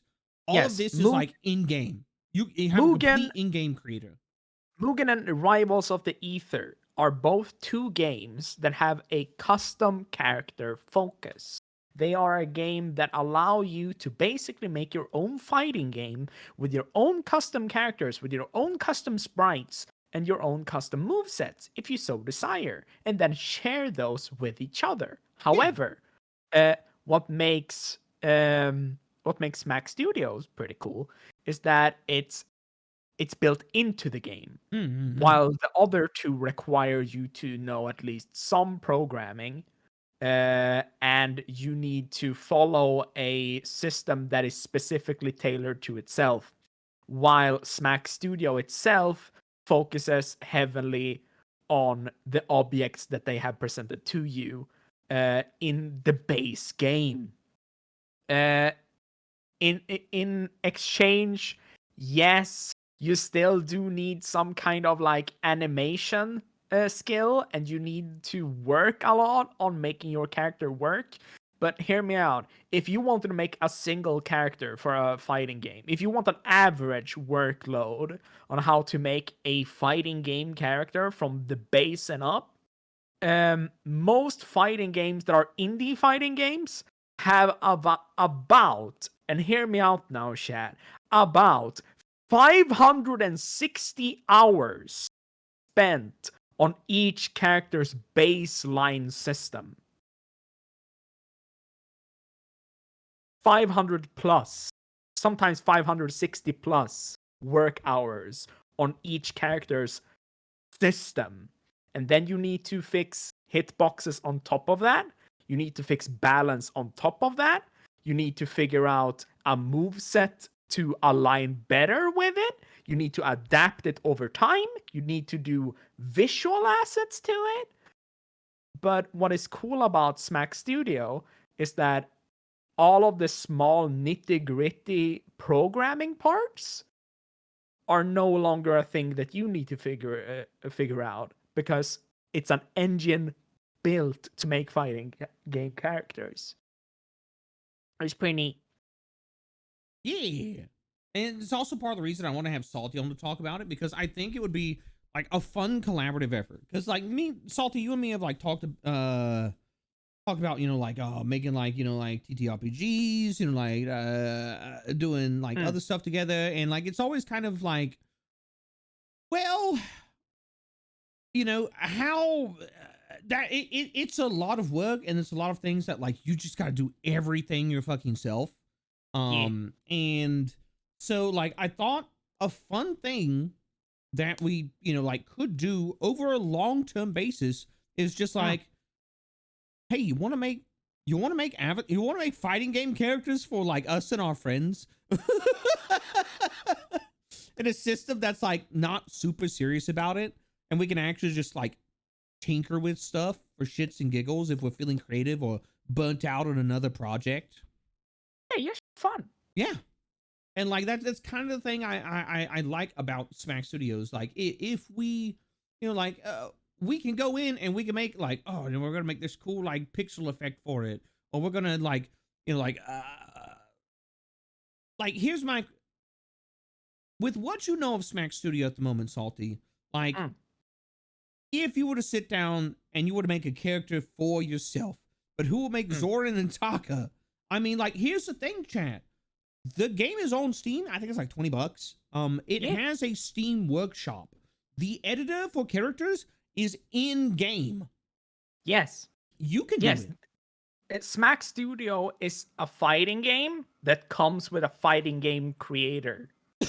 If you want to make your entire own roster that works way different than anyone else, so that every single character, let's say, for example, in Smack Studio, you are working by the basis on knockout equals kill.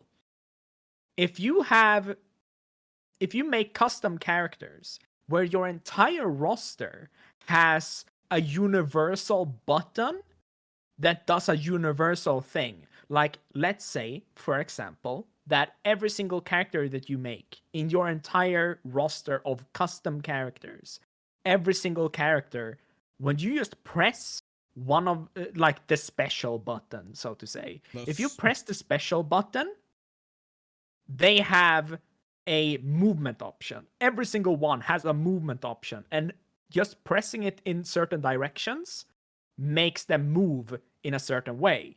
While another person's roster that they might make for their own little, custom game might make it so that they have a unique special move for each one, much more like Smash or Rivals of the Ether. But you can make your entire game about the custom mechanic because the game allows you to do it. As long as you put in effort in designing that and mapping it to each button. Like me, for example, if I were to make a VTuber fighting game with Smack Studio, I would most likely make a few universal moves that all work the same in on paper, like every single character's forward heavy is a knock-up. Every single person's forward light is an anti-air. Things like that.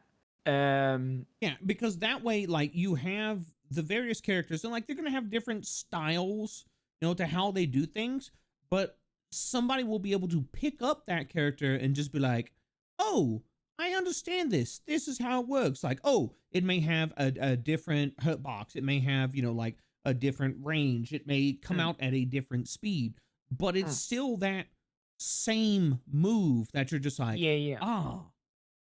So for Smack Studio, of course, they went with a Smash variation in that every single character has different moves when you press the special button and similar things like that. But it's up to you what you want your custom roster in Smack Studio to be all about. If you want there to be no special moves, there are no special moves associated with a special button. Every single character's entire move set is just their special moves in every single move. Every single move does something on your character, and then you have dedicated the special button to like a defensive mechanic or something like that. That is up to you. Yeah. If you want to ignore most of what Smack Studios does and just remove the jump button entirely, you can do that and just make an entire roster of like boxers. Yeah, because and just make a boxing game and you have ring outs. Ring out. Yeah, and it works. Yeah, because like if we look over here, like at the side right here, let me see that. Did I pull this all the way? Hold on. Okay, yeah, I think I do. But like if we look at like the side right here of this video, you can see, it's like, oh, basic movement, oh, attacks. You've got, like A side, up A, down A, running A, like, and you see that there are check marks next to this. So if I'm reading this correctly and I understand it correctly from the little bit that I've tinkered with Smack Studio, you can basically be like, oh, up A, down A, running A, uncheck all of it. And it's just like, and it's just A. You press A, a thing happens. Or you'd be like, oh, here's A, which is the basic thing, and here is the different variations of A. If I had to do a likeness to it, it could be like, God, what is it? Gold Dick Lewison's Behemoth Typhoon. Yeah. Or, yeah. And it's just like, oh, what does he do? Oh, he swings his fucking coffin, but depending on how you like the control input, it does it different ways. And so you can go big or you can go small. And like you've also have like grab and throw, and you have like a whole suite of different controls. And you can make it as technical as you want, or you can make it as, like simple as you want. It's kind of the thing I like about this since I was introduced to it. One very basic thing that can be done in this game is the removal of restrictions, right? Mm-hmm.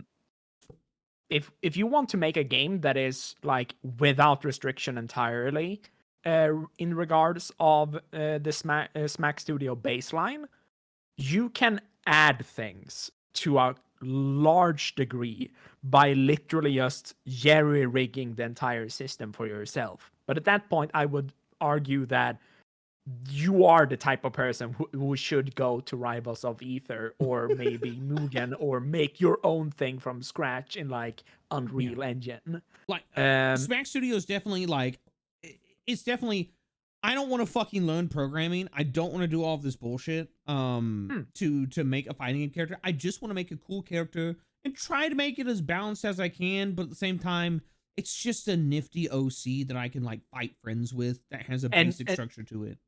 And your baseline is like a 3D space, and it's a platform fighter in base. But it doesn't need to be a platform fighter. That's the important part, chat. That while Smack Studio, in of itself, its baseline, is a platform fighter, if Cab wanted to make the VTuber fighting game a one-hit kill fighting game. Like, if you touch someone else, you win. He could do that. VTubers are made in out this of game. paper fucking mache. Yeah, he could do that. He could turn this entire game into just every single character has so many movement options, but everything is just about hitting your opponent once and then you win. It could be an entire game about projectile spamming. This could turn into an arena shooter.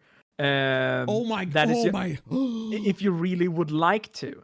Like A Worms Armageddon. VTuber fighting game that's basically a bullet hell. Yeah, no, that's doable. Like, you can make Worms Armageddon, but in real time in Smack Studios if you wanted to. And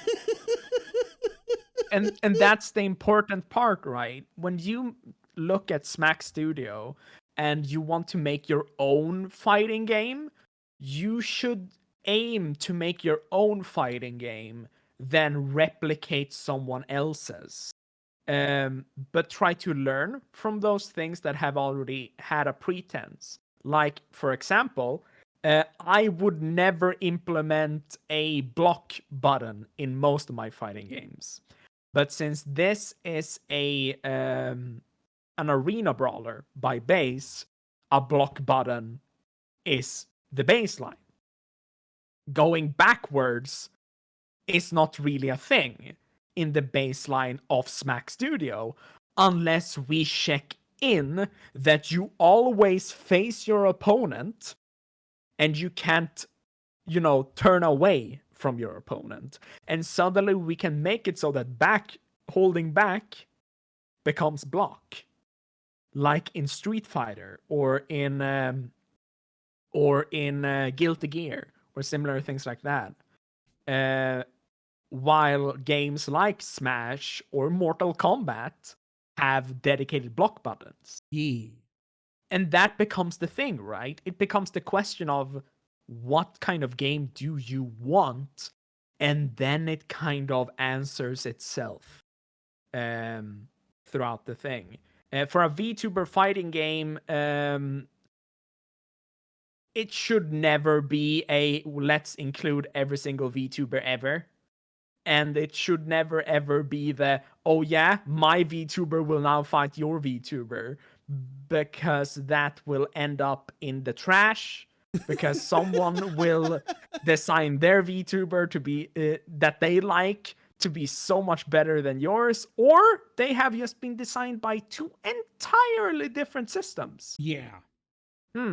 Like, I feel like if there was going to be like a collaborative community effort to, like, hey, like a bunch of different people are making a bunch of different VTuber fighters, like having a document of just like, these are the standards, these are the movesets, blah blah blah blah blah. These are the mechanics that your thing needs. Yeah. If it had been a platform fighter, like, let's say that it is a platform fighter. Right. Let's just go with the baseline of Smack Studio rather than advance it beyond what it is. Then I would reckon that making characters with the baseline Smack Studio layout, so we have special button that lets you use special moves, normal attack button, block button, jump button, movement, and that's about it.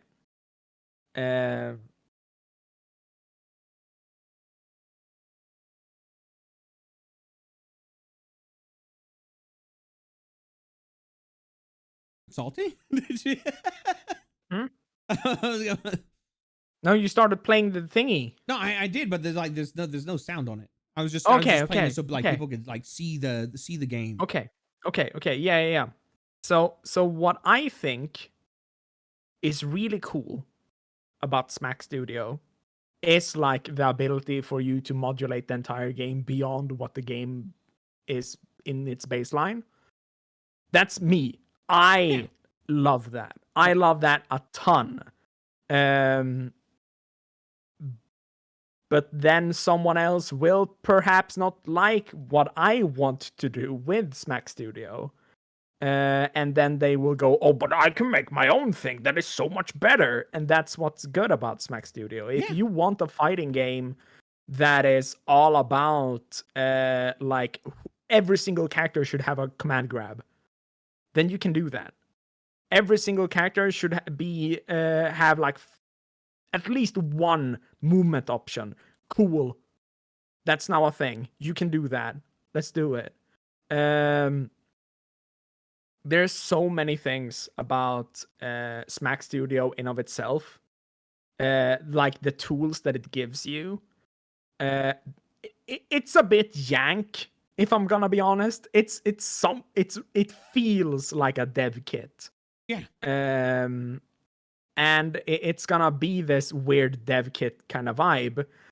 But just as with every single dev kit there is, you can master it. You can truly master it. If you pause here real quick. Yeah. If you scroll back to when we saw the guy with the fire leg and whatever. Yeah. So if we look up here, we can see that he has a timeline side A. Whatever with the layout. Yeah. He has actions being inputs, hitboxes. That's a hidden sprite layer. Or rather, it's a hidden layer. If he would turn on that, if he would have that visible right now, he would have the areas where like his character is capable of damaging someone else. That's a hitbox where his attack hits. So it would more than likely be like, it's here, like in this,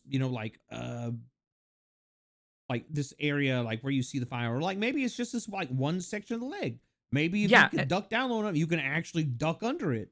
Maybe it shrinks with time. Yeah. Maybe it has a specific super critical hit point.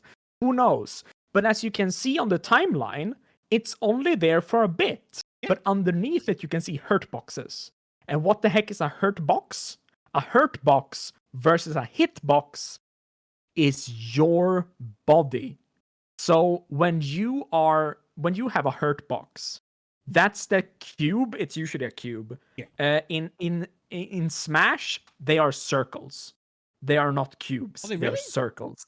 Yeah, they are circles. I didn't know that. I thought they still used fucking square hit boxes. No, most 2D uses squares. Okay. But Smash has circles, and that is why sometimes you just totally miss your opponent because the circle is just goes right like because you hit the edge of the circle that is rounded rather than it has a corner and things like that.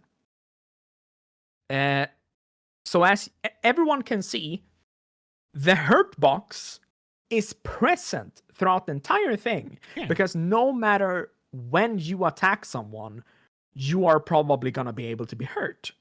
But you can see that it changes throughout this entire move.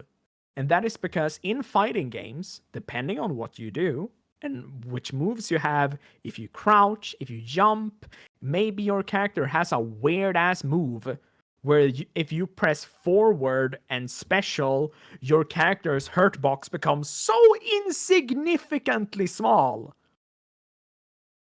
that it no longer matters. It no longer matters. No one will hit you when you use your stupid forward move. Like I there's one of the things I was tinkering about. I think it was like if you did like if we had like a Cab avatar and did a low kick, and it's basically just like Cab just like crumpling into what is essentially like a puddle, or just like bending back to the point where it's just like this man has no fucking joints. And it's like what is his hit? God, what is his what's his hurt box? It's like his hurt box is a fucking pancake. Yeah. So that's the terminology, at least. Hit boxes are where you hit someone, and hurt boxes is where you are being hurt. And then you can see the animation rig. That one is also not visible because animation rigs are the little joints that you manipulate to switch around things. And then you see fire sprites are visible and sprites are visible.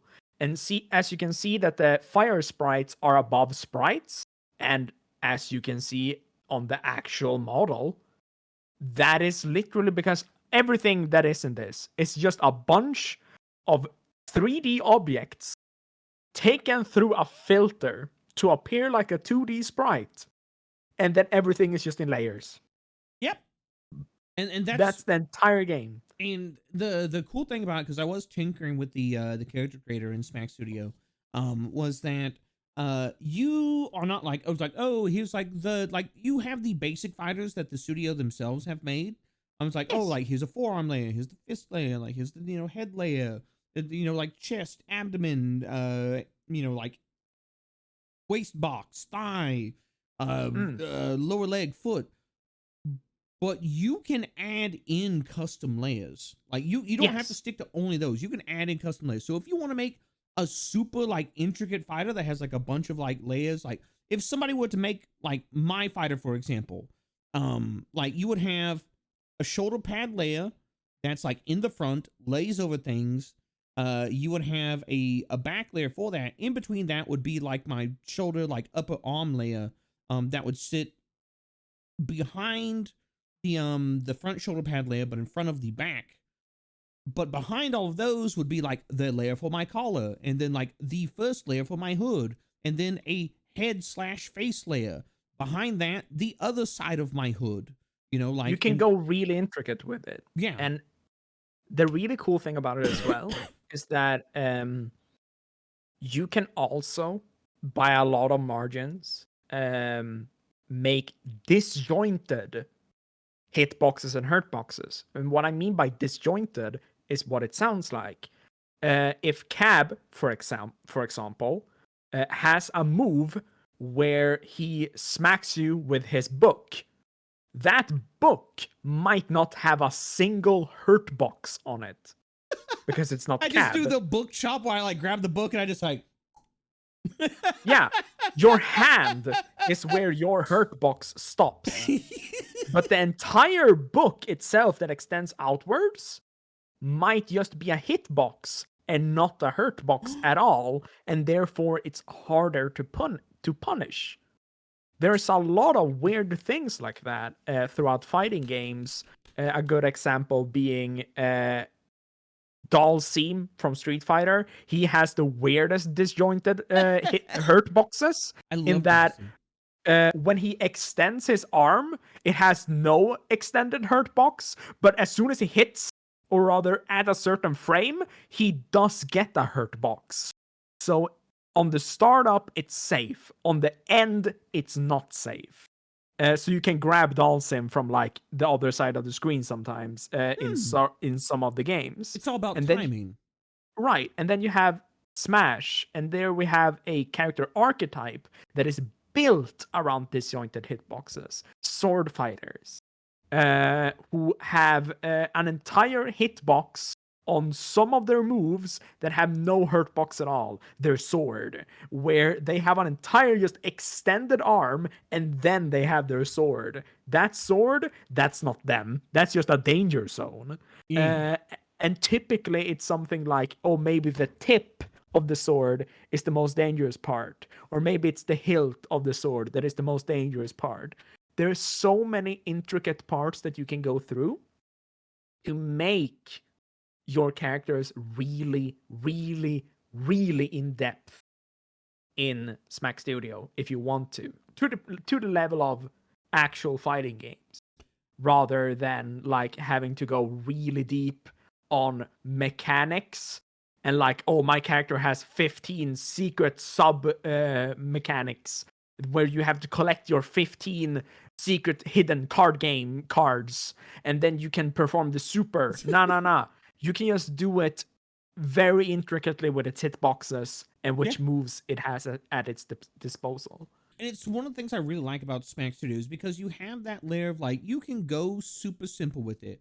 And like, I just want to make this character, I want to make it like bare bones. It's just, like essentially, like make it like a skin or something like that for maybe like an already existing fighter. Because that's one of the things that they have is when you go into the Smack Studios character creator, you have like what are essentially like, you know, like blank versions of already standard fighters. We're like, oh, well, you know, I just want to change this a little bit, you know, put a custom sprite on this, and boom, that's my fighter. Yeah. Or you can go super in depth and you can come up with crazy shit. Like you can have, you know, like a cab fighter who's essentially, you know, like who is essentially a Dalsim and has a bunch of like crazy disjointed hitboxes. But like, am I great when somebody gets in close? Fuck no, I'm in trouble. Like, if you really wanted to, if you make something like a game, if you were to make a game where you want to, you can apply a hurt box on every single character that specifically determines this is this character's back. Yeah. And then have a character that interacts with the fact that, oh, if I stab someone in the back, I deal more damage. Or something like that. There are so many extra things where you can figure out those kinds of gimmicks for your game when you make your Smack Studio characters. Yeah. And of course, once again, if me and Cab sits here and we make a roster of like, let's make a basic number of 6 fighting game characters. And we then present them as, oh, look, we made a Rot Goons fighting game or something like that. And we have 6 characters in there. And we decided that we want a mechanic where every single special move you do deals damage to you. It increases your percentage to be knocked out easier. But it does really, really special things. Then that is the mechanic that we have chosen to go with. Yeah. While if we put them up against a basic Smack Studios character or your weird Smack Studios character that you made or whatever, suddenly they work on different principles because they are designed differently. Yeah. And that's how wide this system is. It's very nice for people who just want to make games. Yeah, and that's the great thing about it, because I know a lot of people that really want to get into you know, like making games, really want to get into making stuff, but like it's a I'm gonna be completely honest, it's a huge undertaking. Like I know like Dupa, for example, you know, like Duper is, you know, like it's, you know, like him and like an entire team, and they've, you know, been working on games, they've made games, and like, you know, he's constantly working on stuff, but like Duper is fucking cracked. Like Duper has like years of experience and has like a bunch of other people that he works with. Whereas with Smack Studio, you can just kind of like do your own thing. You don't have to have a bunch of additional programs. You don't have to have a bunch of licenses. You don't have to, you know, like, you know, hire a bunch of artists. You're like, I could cobble together a basic ass sprite. Because like pixel art is one of those things where it's like, you can get into it and you can make something decent, but like it's one of those things where I think it's also hard to master as well. Because there's a lot that you can go really, really in depth, you know, with pixel art. And so you can be like, okay, well, here's my basic guy, and you know, this is my version 1. And you get it up and working, you tweak it, and like, okay, well, you know, yeah, easy to learn, hard to master. Yeah, because what is pixel art? It's just like, here's a block. And like you just put them together to make something that looks all right. You don't have to do like super intricate details because you don't have room to do super intricate details. You just like, here's some basic shading. Here's some, you know, like here's, you know, like what is it, like 5 or 6 different colors. And you can make something. You can make something. Duper's team are making an entire fleshed out game, and I'm so excited to see it. Yeah, it like Duper and his team are cracked, but that's Duper and his entire team. Yeah, they are actual indie game developers who have years of experience behind them when they are working. Yeah, and I feel like Smack Studio is something where you can get into kind of the dev space, but it's not as daunting. And it's like, yeah, it's limited to Smack Studio itself, but it's where you can still make something that you want to make. And I think that's the most important part. is making what you want to make, making what you think is going to be fun or cool or nifty. Like I've talked to Salty about it. I was like, you know, like, yeah, I would like to make, you know, like he who hears VTuber Fighters, but it would just be like, you know, it's a project where he's like, okay, these are the principles that they work on. These are the mechanics that we're going for. You know, like this is maybe like the first roster of like 5 people, and it's just like, okay, this works out pretty good. What if we did 2 more? And it's like, okay, these worked out. What if we did 2 more after that? And it's just something that we can tinker with and work on from a hobbyistic standpoint for when we're fucking tired of doing other shit, like doing content or just like creating absolutely massive, you know, amounts of art or everything like that. I just noticed your model. Oh my god! Yeah, you like that? You like? Yeah, man. Look, this is my ultimate form. This is ultra. It's ultra sponsorship. Yeah. Play the music. Okay, hold on. Well, no, I can't. I don't have it open. Oh wait, no, it's right here. I can do this.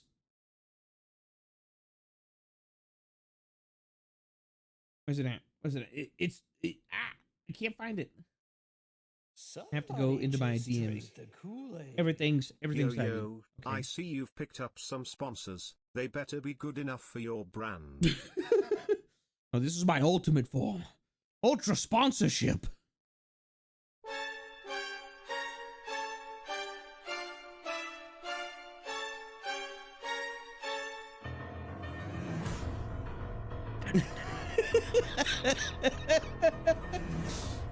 I can't be stopped, Twitch. I'm too powerful now. Nothing's baked in. It's all just my clothes. You never anticipated the power of VTubers.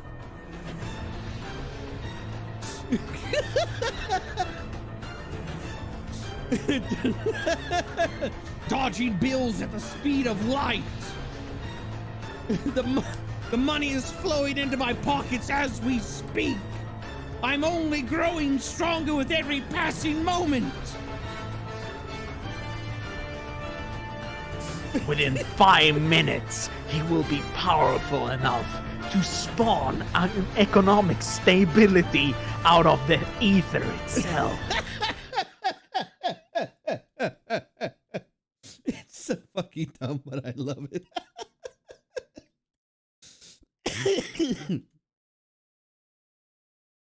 Oh, mastered ultra integration.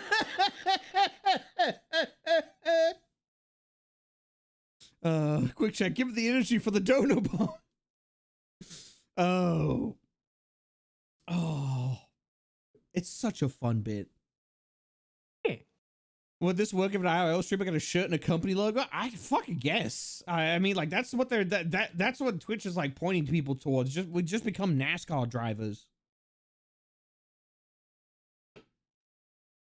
I can't believe that Johnny Storm from that one Fantastic Four movie predicted Twitch. Wow. That's so crazy. I've now gone through 2 cups of coffee. Nice. I totally didn't get my model maker to give me a shirt for my model with the logo on it. Yeah, no, like I saw when you sent me that message, Mim. Yeah, when you sent me that message, man, I was my mind was just like I'm like, oh, that's so good. It's done. It is nice. I saw it. Y'all fighting the good fight. Well, okay, so here's the thing, Seawolf. I went into this earlier.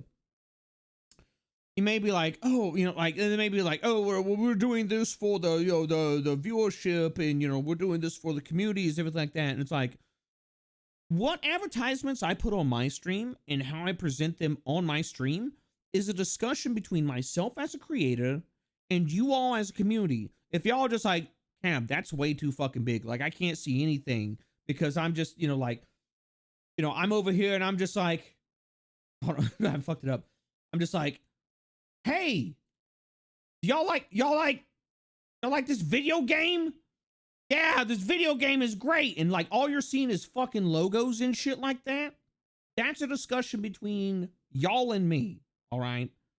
because that that is the level of trust that you have to have between like you and the community. Okay, it's about discussion, it's about trust, it's about creating an environment that everybody is willing and happy to be a part of. If I got fucking banners covering 70% of the screen, y'all probably ain't gonna watch it, and you're probably gonna say something, and I appreciate that as a creator. Fun bit, chat. Cab has a thing in the doings that I have been working on for quite a bit. I was so not happy with it before, but seemingly it's pretty good. Now that it's finished, and it is the total opposite of having a bunch of banners everywhere with sponsorships on them. It's the 100% opposite of that, and it's to the point that there is no chat on it. There's no alerts. It's made for that purpose alone, to just be Cab, whoever else is on, and that background. And that's because Cab wanted one. Yeah, That's it. I want a screen where I can just be like, if I'm having like guests on and like we are literally just doing a just chatting. Like, yeah, me and Salty were doing a just chatting right now. We're talking about Smack Studio, but the thing is, like we also need the screen to show stuff off. But most of the time, when I have friends on, we all just we're hanging out, we're chatting about things that we like, and like we don't need a bunch of other stuff. We don't need any of that. Yeah. And like yeah, I know that our community is we're really big on community participation, like having chat going on and everything like that. But not having chat on screen doesn't mean that y'all don't get to participate. Not having Exactly. alerts on doesn't mean that y'all don't get to participate. It's just it's more Exactly. subdued. And one of the reasons I wanted this screen is because like I said it earlier, it's like I want to start putting more effort into the YouTube, and through that I want to have friends on, I want to have guests on, I want to have like really good discussions, because one of the best YouTube videos I have is me and Heavenly, and we're sitting here and we're just like, Heavenly's fucking tired, I'm tired, but we're just talking about the back rooms, and we just have a back rooms loop just playing in the background here. And people love that video. Like, people go, they consistently watch that video. I think it's like an hour of like me and Heavenly just talking about the back rooms. Or it's like 30 minutes of like me and Heavenly just talking about the back rooms. And it's great content because people like it. People like the discussions between friends and like, like in colleagues, and like our different ways that we look at things, and the way that we, may agree or disagree on things. Backgrounds video and the Rainforest video is so good. I love putting it on while at work sometimes. Yeah. And like, here's the thing. I know like some people have commented on, it's like, oh, the inflammatory. It's like, literally just do it for the meme. All right. Like, I'm going to be honest, when it comes to the backrooms, I don't give a shit about the backrooms. Like, I think it's interesting. It's a neat concept, but I'm not invested in any way, shape, or form. Why? Of course. It's a fucking story on the internet. All right. It's not that important. Yeah. It was the discussion with yeah. Heavenly that was intriguing. Yeah. And that's the thing, right? Like, it's two individuals, and the actual interaction between them is what is really interesting. And that's what this new scene that is going to be like present more in the future by next week and onward. One really cool thing about it as well that you guys will be able to see is that since chat is not a visual means on that scene, and there will be no alerts on that scene, you guys might actually see a lot more VODs from that scene on the YouTube. And if chat ever does say anything cool, you will still be, sniped and clipped, because if there's a VOD on Twitch, the chat log is right there. Yeah. And the cool thing is now we have Husky on board, who, Husky is an absolutely amazing individual and invaluable to this yeah. team. Yeah, is what they absolutely are. fucking invaluable. And like Husky is able to, even though he's out there, he's working his ass off and he has his own career, is oftentimes, like here as well, like maybe has me on the second screen. And as the content manager, as the man is just like, it's like this might be a good fucking video. Husky has the ability, because he's got mod access, everything like that, just be like, oh, look at that. There's a bookmark. And then can go back later and, hand that off to one of the editors and just be like, here we go. Or, like hand it to Seth and just be like, Seth, like filmmaker brain, writer brain. What do you think about this? Seth is just like, his afro grows to 3 times its size to encompass, the expansion it all goes of his, upward. Yeah. Fucking Seth hits, what is it? Ultra rider instinct? His afro just becomes a column of hair. Looking like fucking out Hunter x Hunter. Yeah, and Seth's just like, oh yeah, we could do this and everything like that. And then, then they hit up Sai and Sai like, okay, Sai, this is what we're looking at with this. This is gonna be the title. This is what we're thinking out for a thumbnail. And like, this is the thing that you base everything around. And Sai's just like, okay, I have my marching orders. I have what I need to do. And Sai can do like, here's the fucking rough cut. Here's what I'm thinking of doing with this. And they can all do everything. I don't have to do anything with it. I don't have to do anything with it. And because I'm also pulled in a billion fucking different places myself. And, like I have my friendships to deal with. I have my own relationship, my marriage of fucking 12 years to deal with. I've got to, like help Mrs. K around the house. I got to take care of the new puppa. Like check in on various, on people, talk with Salty about stuff. I'm already pulled in a bunch of different directions. And so having Salty, having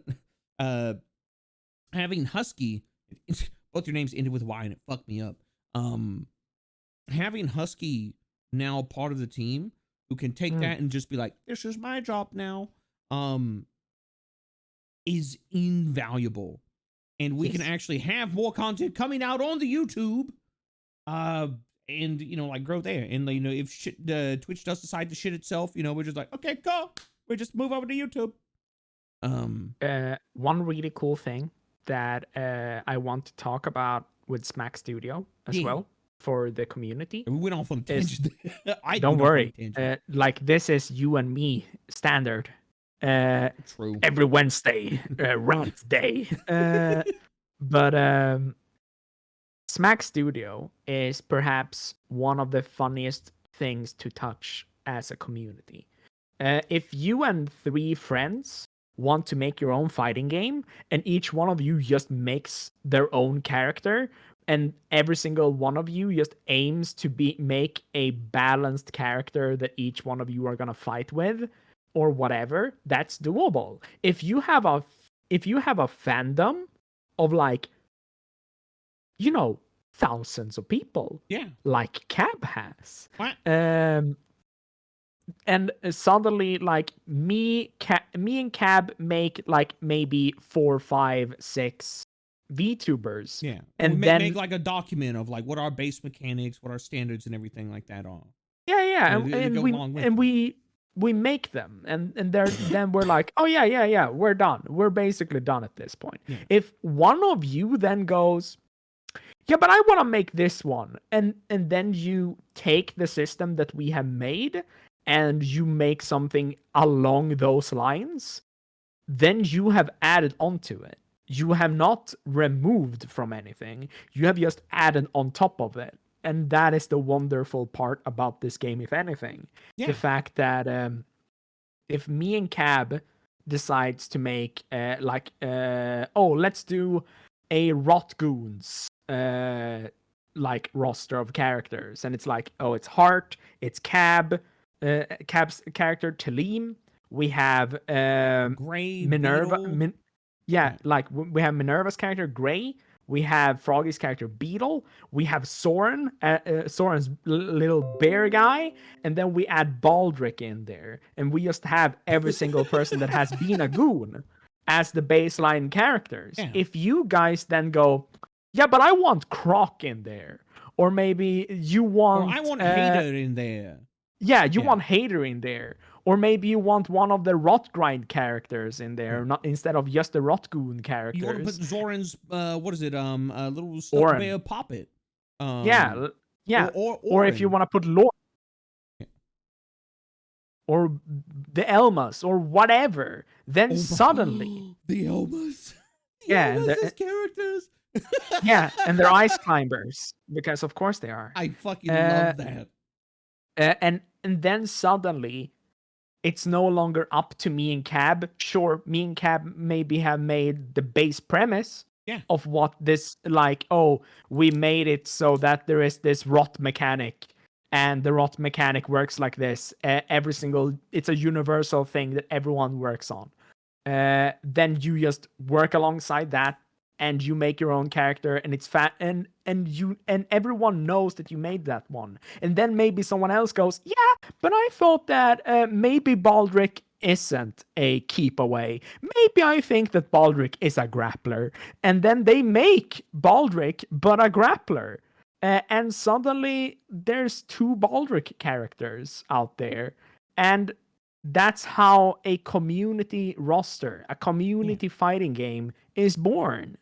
Yeah, because like you could have Talim, and it's like, oh, you know, like Talim has got like magic and everything like that, and you know, like, let's make him a fucking rushdown character. And it's like, well, no, he's got the whip sword, and somebody wants to make Talim a Zoner. Yeah, a Zoner. Like you can do that, and you can do it in a bunch of different ways. And that's the great thing about it. Like, especially like if you have like a base principle to work from. It's not like it's like, oh, well, you know, like I can't do this because somebody else said, oh, fuck it, do it. You know, just like if you want to be compatible with the rest of the roster, look at the base principles, stick to those. Bloatus the Fly Merchants as a stage, Brimblow as a boss. There's avocado.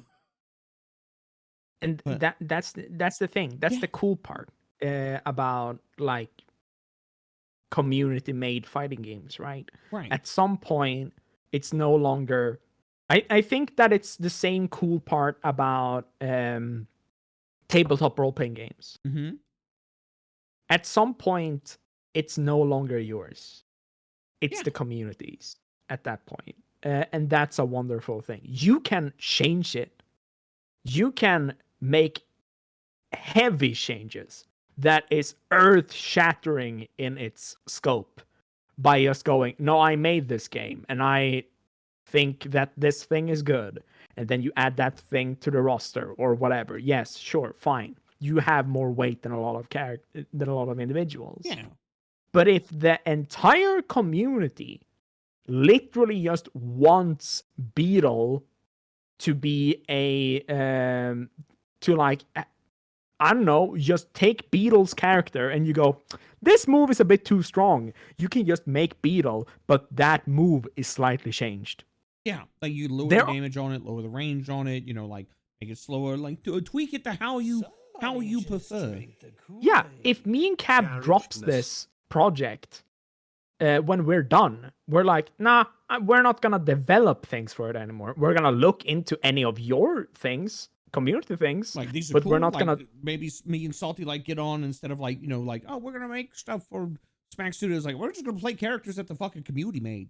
Yeah, at that point. And that is when it becomes truly the community's thing. And if you then want to make a community update where we have added these moves to every single one, every single character now has this new update. Heart sucked, so we made Heart doable. Heart is now okay.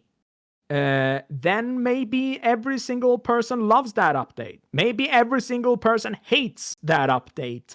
And maybe you failed in your creation. Maybe that is a big failure. But hey, you have an entire community to then help you figure it out in a different way. Yeah. That's the cool part about these kinds of things. Because if there's anything that is like a very hyper dedicated community gimmick, it's the fucking fighting game community. Yeah. They are so hype on each other that even if we were to just make all of these fan characters for Smack Studio, at some point, if someone figures out that a small community made their own fighting game in Smack Studio about their tabletop campaign, or or MSM has its own fighting game roster that is downloadable for Smack Studio, if you just want to play them, fun things are to be had. It's funny. It's just fun. I was talking with Joel about it the other day because we were talking about sprites and pixel art and everything, and Joel was like, yeah, no, somebody made like these really cool like fighting game style sprite for me. And it's like, the cool thing is with, like, Smack Studio, you can legitimately like take the various like individuals, like in MSM, for example, and you're like, oh, like we're gonna make a porcelain maid fighter. And it's like, well, what's Joel's like low heavy, and it's like Joel takes off his head and rolls it across the ground like a bowling ball, and it hits somebody in the shins and ricochets back onto his neck. And you could be like, okay, well, maybe this move is too strong, maybe it comes out too fast, maybe it comes out like maybe the range isn't long enough for the wind up. There's various things that you can do to change it around. And I like the idea of the community getting their hands on it, of being able to be like, okay, well, we like this, we don't like this, this is unbalanced. Because at the end of the day, me and Salty are just two motherfuckers trying to make cool shit. We're not going to, we're not going to be able to do everything. I'm going to take a longer video from Smack Studio. I'm going to put that on. It's that they actually, and here's the thing, Smack Studio also has a YouTube. You can literally just go on YouTube and search up Smack Studio, and guess what they have on there? Tutorials. Yeah. They have tutorials. They teach you how to make the fucking fighters that you want to make, and that's actually what I'm going to put on in the background. And welcome to the beginning. If any one of you are like, oh, Cab and I are making whatever as our characters, and you go, yeah, but I wanna see a Salty Job and Cab character. Yeah, a Salty Job and then a Cab character. No, a Salty Job and Cab character. Yeah, like they are one character now. Master Blaster. Yeah. Who runs Twitch Town? Master Blaster. Dude, is that Tina Turner? And hello, Sai. How you doing? Hello. Yeah, if you want to make a psychotic character where she pulls out the bat and just like home runs somebody, you could do it. Pocket artist go. And that is it's such a neat thing in that even if you are not a person that enjoys making these, but you are just someone who enjoys playing these things, and you just figure out weird combos, you have now given something to the community. You figured out that, oh wait, what? This character's move is fucking weird and broken when you do this, and that leads into this weird combo state? Huh! And suddenly you can have changed an entire meta of a game by just figuring that kind of stuff out. Yeah, like it was like, oh, this character like legitimately has a move that is just fucking old school raging demon that you can't escape from. Like you're just fucked if you get caught by it. That was the thing, wasn't it? There are it's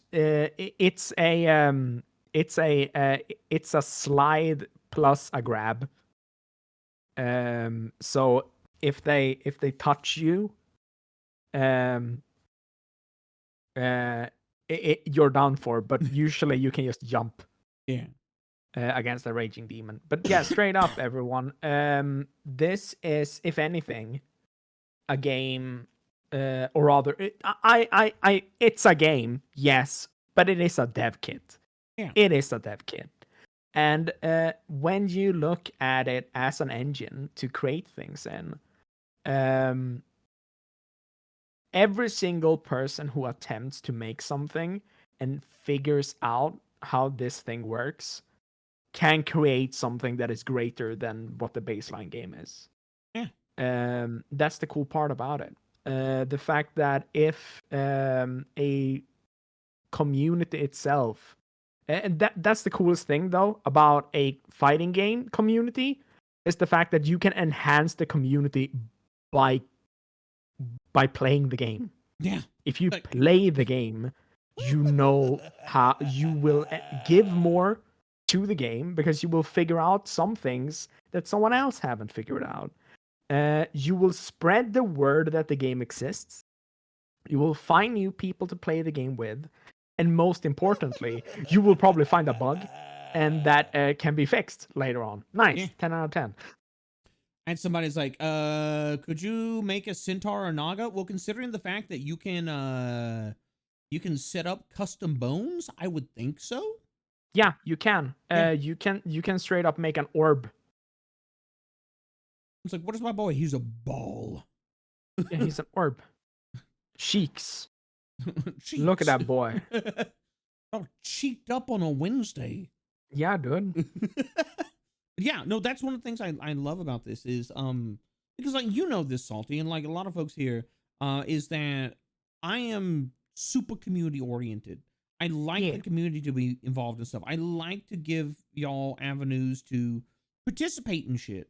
Because that's half the fun of creating content in a live format is you know, like it's not just me. I'm not just like staring into a camera and like playing Minecraft for, you know, 6 hours and having to come up with everything, you know, continually, you know, like develop a storyline, everything like that. I was like, no.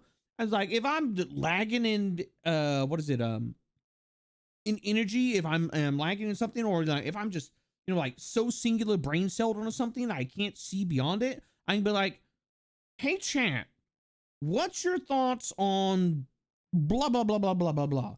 And we're going to get a bunch of different opinions. We're going to get a bunch of different viewpoints on it. And it's just like, holy shit, that's actually really interesting because y'all smart as fuck. All right. Yeah, Twitch chat can be weird, champs, sometimes. I mean, that's Twitch chat. But y'all smart as fuck. Like, I don't doubt that for a second. And so being able to have something like this where, yeah, it's a creative endeavor, but it's not just a creative endeavor for myself, but everybody else can get in on it is really nifty. Like, it's just really cool to see what can come of it. And I saw somebody was like, oh yeah, no, it was Waco. It was like, if two VTubers battle in the fighting game, is it called a collab clash? What if I told you, Waco, that was an idea I had and that other people have had? It's just like, oh, what if these VTubers had fighters that were all based off, you know, like similar principles and, you know, like everything like that. And what if there was a big collab style tournament where people played themselves and the characters were made in a way that fit the actual, you know, like the VTubers, you know, like preferred, you know, like fighting style. Like me, I play zoners. I like zoners. So what would Cab be? Cab would be a zoner. You'd be a goofy ass zoner, but you'd be a zoner. What would Salty be? I don't know. Would Salty be a grappler? No, I couldn't be a grappler.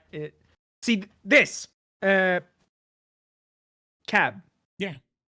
Scroll back in the video. I need everyone to see this bit in actual, like, real time. Right here? That is actively happening right now. If you see this, go before the 3D object is created. Are you talking over here with the bones? Yeah, with the bones. So we have seen that this guy is making a sprite, right? This is a sprite, a 2D sprite. This is a basic 2D sprite.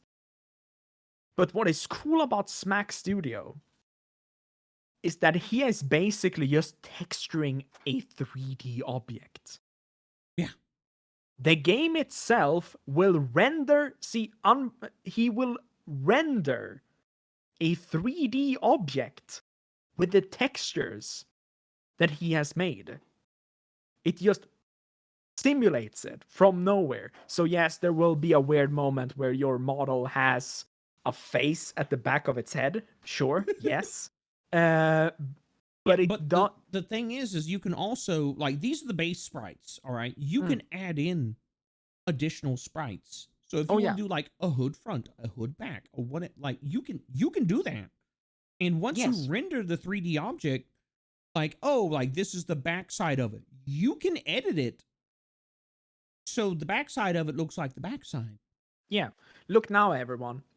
3D object. It's so cool because it automatically renders it and looks like a abomination from the front. Yeah. Or from the back. It sure as heck does. But it does allow it does allow for you to make fighting games with like genuine 3D movement rather than having to animate every single frame. Yeah. For every single attack that you do, you just manipulate the 3D object and it does in-betweens for you. It's so much easier. And the cool thing is like, so like, for example, like he's you know, if we go back here, it's, you know, like it's facing to the right. Wait, hold on, wait. Oh, it's facing that way. All right. If the character turns, it's not gonna be like, oh, I turn and it shows like the back. No, it actually, like, it flips, and you will still see this, but it's facing the other direction. When the back sprites come into play is when you're like, oh, I'm gonna do a kick, but I like spin around, or, you know, like I, you know, like do a thing where, you know, like I don't, or, you know, like I grab somebody and I go to throw them over my shoulder and I turn around at some point. Like that's what the back, that's when the back sprites show up. And you can customize those sprites in and of themselves. So you're not like a double-sided, you know, flounder-like abomination. Well, you are, but you don't animate as one. Yeah. It's really cool. It's really neat. It is. It also allows you to very easily make characters, like, for example, an asymmetrical character. If a character has like one robot arm, it's very easy for you to do a asymmetrical design without it shifting the silhouette of the character. Yeah. Or like the balance perspective. The weird part about fighting games is, of course, that if you have a character that is like, for example, Baiken from Guilty Gear, he has one arm. And that arm switches sides. Yeah. Why does it do that? It's a fighting game. We need the sprite to be balanced for that, and the animations to be balanced for that. So it's easy to do those things in this game in of itself. It's one of those, and it's also, it's one of those things where, like, if it really, like, say you make your, you know, like your cyborg character and he's got like the one cyborg arm. If you really, really wanted to, you could go in and set it up so, like, you know, like if they do like a spin kick or something like that, and like their back is exposed, you know, like, and it's just like, or, you know, whatever, or they switch sides or something, you could possibly, I think, set it up so, like, yeah, the robot arm will be on the right side, but that's literally, it's like you're just wanting to put in the work because you're particular about it. Yeah. And so, like, you know, like it's whatever level you're comfortable with. It's whatever level that you, as, you know, the person who's being the creative, wants to do. Yeah. You can also you can also hard manipulate your objects in a frame. For example, you can make a hand or an arm due to them being 3D objects. You can scale them. Yeah. Meaning that if you wanted Cab's hand to specifically just swell like he's in freaking Super Mario 64, when he's punching someone. Yeah, it's you it's can my do it's my that. it's my special. It's the what is it the Yowie the Yowie hand smackdown. Yeah, exactly. What's It's very Cab's anti-air? Literally his hand just grows and he swats somebody out of the air like a fucking like a flying swatter. yeah, yes. I become a Yeah. cartoon. So that's easily done, and that's the cool part about this game. It's that it makes in betweens for you, allows you to also not think about every single animation frame. It's very nice if you do, so you don't get some really jank or basic. Sorry if I'm gonna say this. It's a very basic bitch looking animation if you don't figure out your in betweens properly. But it's easily done. Like this character, see, the boxer is already done, and he has a growing weird fist when he punches people. Yeah. And he's already a done playable character because sure, he's based on a already existing character work, but that's the cool part because at this point, this is when you start to change how he works. Yeah. And suddenly you can get a unique character. You're just like, oh, I don't want him to have kicks. A kick. I want him to do like I don't know. I want him to do like a left hook. Or something like that, like for a kick. I want him to do like an uppercut for a kick or, like whatever. I saw someone that's like, so like, if we do like a special attack for Cam, can we have like, like extra tentacles grow out? Yeah, because if you look here and you look at the timeline, right? You've got, the comments, the actions, hitbox, animation rig. You can add in additional layers. Yes. So you add a layer that's called tentacles. Yeah. And so you can literally have like, oh, here's like little tentacle whatever things. And, like it's in here and you put it behind like the animation rig. And so like, say for example, I have a, like get the fuck off me mood where I go like, ah, and like tentacles just sprout out everywhere. It would actually go under the animation, or it would go under the animation rig. So they would look like they, coming out from behind me and everything like that. And just, and there's an area around me of like, no, get off me. And then like, as part of that animation, they, they come out, they wriggle around and they come back in and you could do that. That's the great thing about it is you can add in as many layers as you need. You can get super technical with it. You can be super basic with it. You can have like, oh, I've got the tentacle layer and then I want like, I don't know, like some weird eldritch electricity thing, that like, like it's how you can make projectiles as well. Yeah. And it's one of those things where like you can go as, like deep or as simple as you want with it. Also, Salty, I don't know if you saw this, but speaking of like custom moves and stuff like that and customizing moves, Salty, if you look up in the what is it, the right hand corner, where it says content, what's one of those boxes? What? I'm sorry, I was chasing off a little dog. She was like, I'm gonna chew on things. I'm like, no, get the fuck out of here. So you've got what's that under hitboxes? Oh, what's under hitboxes? Yeah, like over on the right hand side. Is that sounds? I think it is sounds. What if Cab just made an entire sound pack for everyone to use? What if you could actually? What if you import sounds? What if you were like, oh, I want to make a Salty Jub fighter, for example. And just like, oh well, I don't want to bother Salty because she's super busy. It's like, well, what if I just went and I watched a Salty stream? I'm just like, I'm gonna clip this instance because it would make a really good sound for this move. Or what if I wanted to put in the Yoda death scream or like a certain move? When I get just like ring out. Yeah.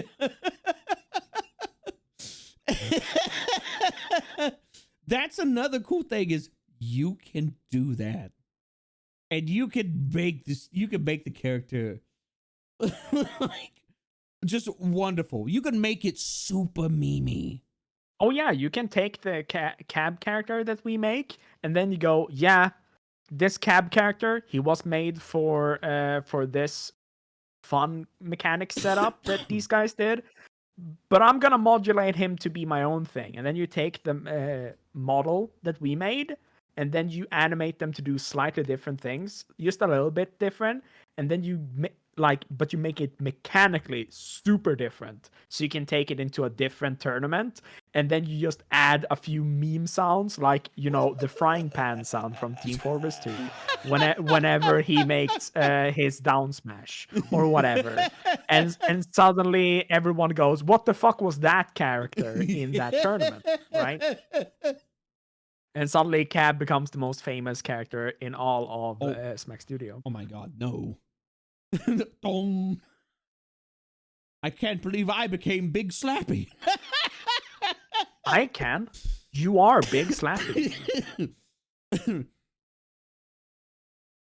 It's Big Slappy. Hands just grows.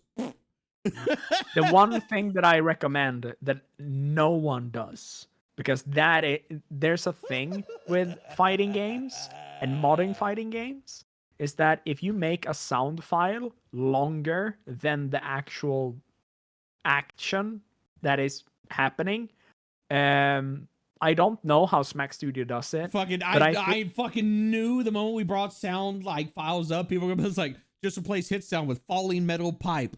Fucking, you must be from Heavenly's community. No. Just make pipe into a move. There's an entire character built around this. Cab, there's a fighting game character whose legacy in fighting game history is respect the pipe. What? Mike Hagar. Are you seriously Mayor Hagar? Yeah, Mayor Hagar is a fighting game character in Marvel vs. Capcom 3. And respect the pipe is a legit thing, because Mike Hagar is fucking disgusting. He's not broken. Yeah, he's not broken. Hagar. Of course he's disgusting. He's like the epitome of manliness. Yeah, he's not like a he's not a broken character. He's a good character. He's not good for Marvel 3, but just as any Marvel 3 character that is good, he can wreck your entire team if you're lucky and your opponent like missed once. And therefore, respect the pipe is indeed a funny meme. So I just see Chad there, just like the mayor of big fighters, Metro City's OP mayor, scanning for infrastructure. That's right, everyone. So now you know which character to base the Heavenly character on. Just look at the Mayor Hagar moveset in Marvel vs. Capcom 3. There needs to be a gas grenade in there somewhere. It's one of his attacks is that he punches you with a gas grenade. Cab, come pick me up. I'm scared. No. You betrayed me earlier, Husky. This is your penance. The copium grenade? No. Oh my god. There you go. There's a power-up move for Heavenly. Like, he like turns on the tank and he huffs copium. It's not a power-up move. He just goes and then he punches you and you are launched upward. If you hold the punch, he goes and he just holds the grenade for long enough, it explodes in his hand and he's launched instead. Nice. I had a really neat idea for like a Cab anti-air. So you know, like the what is it, the old like cartoony, like, oh, I'm gonna like put my thumb in my mouth and yeah, and like like they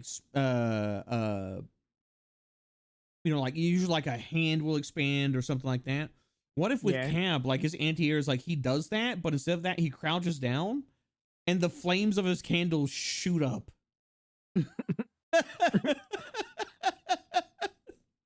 Yeah, why not? Why not, right? That's a doable thing in this game. You can do whatever in this game. I think that'd be really nifty. Yeah. It's fully doable. Fully doable. Pin and stare move. Gaze upon true memes. Okay, but Pumpkin, I mean, like, yeah, no, like, Pumpkin would absolutely have a bunch of, like, toon No, moves. Pumpkin has an entire move scheme where you are holding down the button, and the longer you hold down the button, the better you are. Because I will not give Pumpkin any other move than things where she like holds on to a piano for too long, and then when it's dropped, it makes a clong sound, or she makes the whirlwind punch. You know, when she just spins her arm, Yeah. and the more she has spun her arm, the more strong it is, because of course it is cartoon logic. Oh my god, that could be like a charging move for where she like does the windmill arms, and if you catch somebody up close with it, it doesn't do that much damage. But if you catch somebody at like the end of the run with it, like they're just like it fucking devastates because she's built up momentum. She's just rubber hosing all over the place.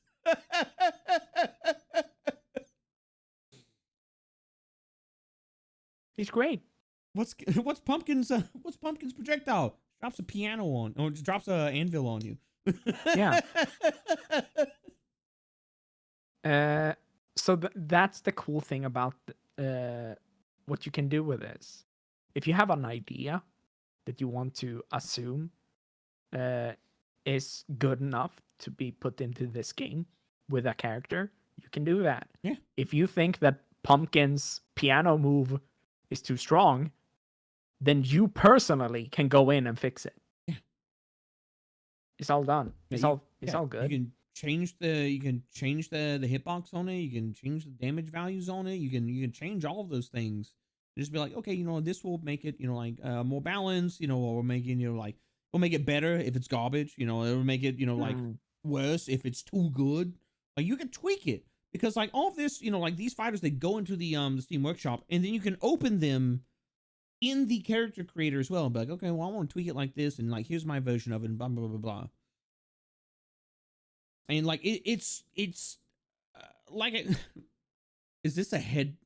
Are they programming in a headbutt? Yeah. His head just gets bigger.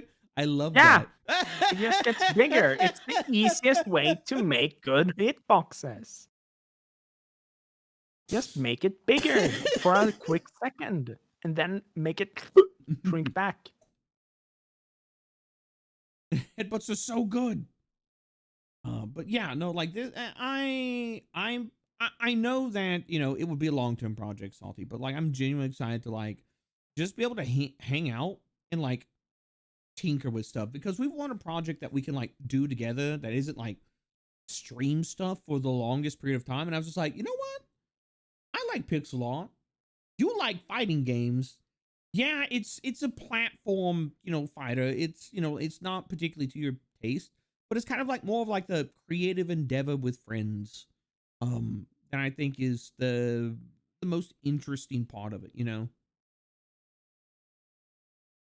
This guy I can't believe that Wednesdays. So I can't believe that Wednesdays became fighting game days. Well, it's art in a certain regard. Is it? Yeah. Because you're just like, oh, like the art of fighting. Yeah, the art of fighting, the art of war, if you will.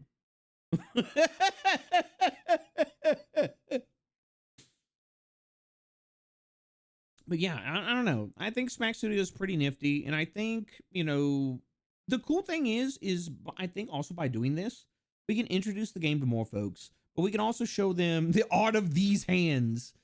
We can also show off to folks, like how the game works. Pique folks' interests, but also if folks are intimidated and they're just like, like, oh, like, man, maybe this is, like, this is too daunting. And be like, no. Like, here's how you do it. Like, here's like a super simple way. And there's like, oh, instead of be like, hey, go watch like this 30-minute video of how to do this thing.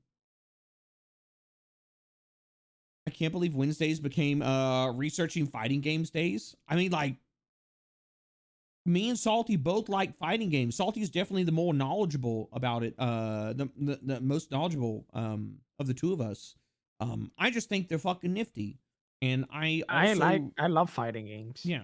I like anything where you can customize and you can make something that is cool and yours. And that's my big, it's one of the reasons I like, like Gun Battle Operation 2. It's one of the reasons I like Armored Core. It's one of the reasons I think Smack Studios are freaking great. It's one of the reasons I kind of want to try Street Fighter 6 is, because like you have your character customization in it. It's part of the reason I enjoyed Soul Calibur once they started putting it in there. Was because like, Time to bring the beat down and pound the mound that is Hump Day Wednesday. Glad to see cult leader less rubber and plucking. Yeah. well, hello, Paul Avida. How you doing?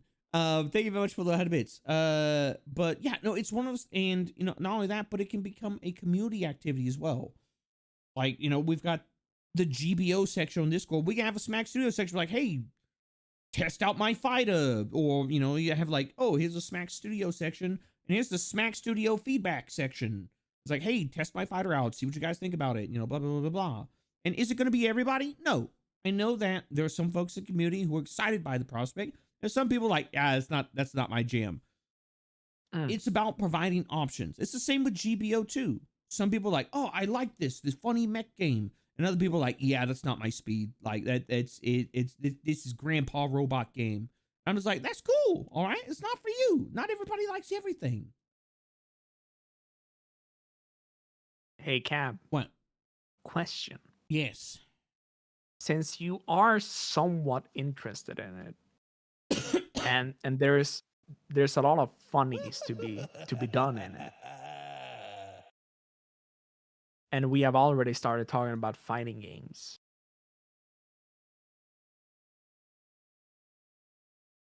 I'm listening. Do you want to talk about Street Fighter 6 real quick? I'm willing to talk about Street Fighter 6. Like, I got no issue with it. Okay, like, cool. I've been interested in it. I haven't messed around. I'm gonna be honest, I haven't even bought the game. But I was like, I was watching Zen play it a little bit the other day. Yeah. And I'm curious as to how the custom character mechanics work. Yeah. I have been playing through World Tour, which is the story mode where you make your own character. And I think that chat would probably think that it's hilarious to see a story mode fighting game where you run around, do random battles with people by literally walking up and like doing a dragon punch right into their face. And then going like, hey, random NPC mime on the street, you and I, let's fight. Or I just because go that- out and I was like, it's a mime. I hate mimes, and then you just smack them. Yeah, that is actually legit doable. That is actually a thing in the game, and that's the cool part, right? That's the cool part about that game. Well, thank you very much for that follow. And oh my god, Dark Candle Priest Cult Leader VTuber. Now that's epic. No, I'm Cab. A really neat thing about it as well is that since it's a character customization thing, you could play as, if you want to play the entire game as Talim or as Cab or whatever, that's doable.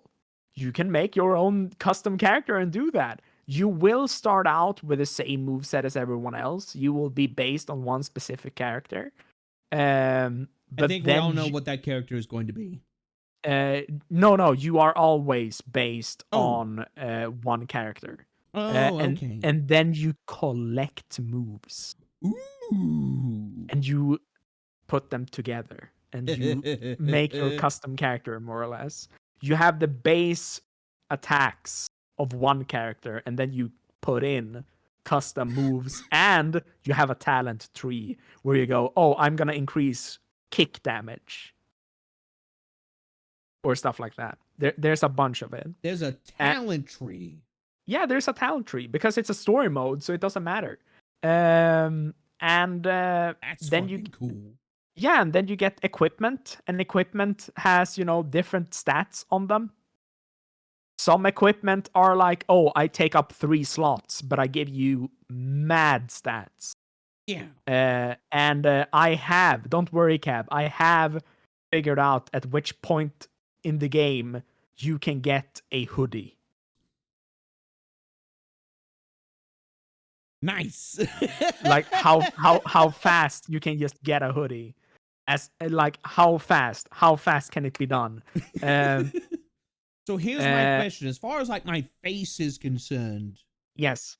how do you think that would translate? Horribly.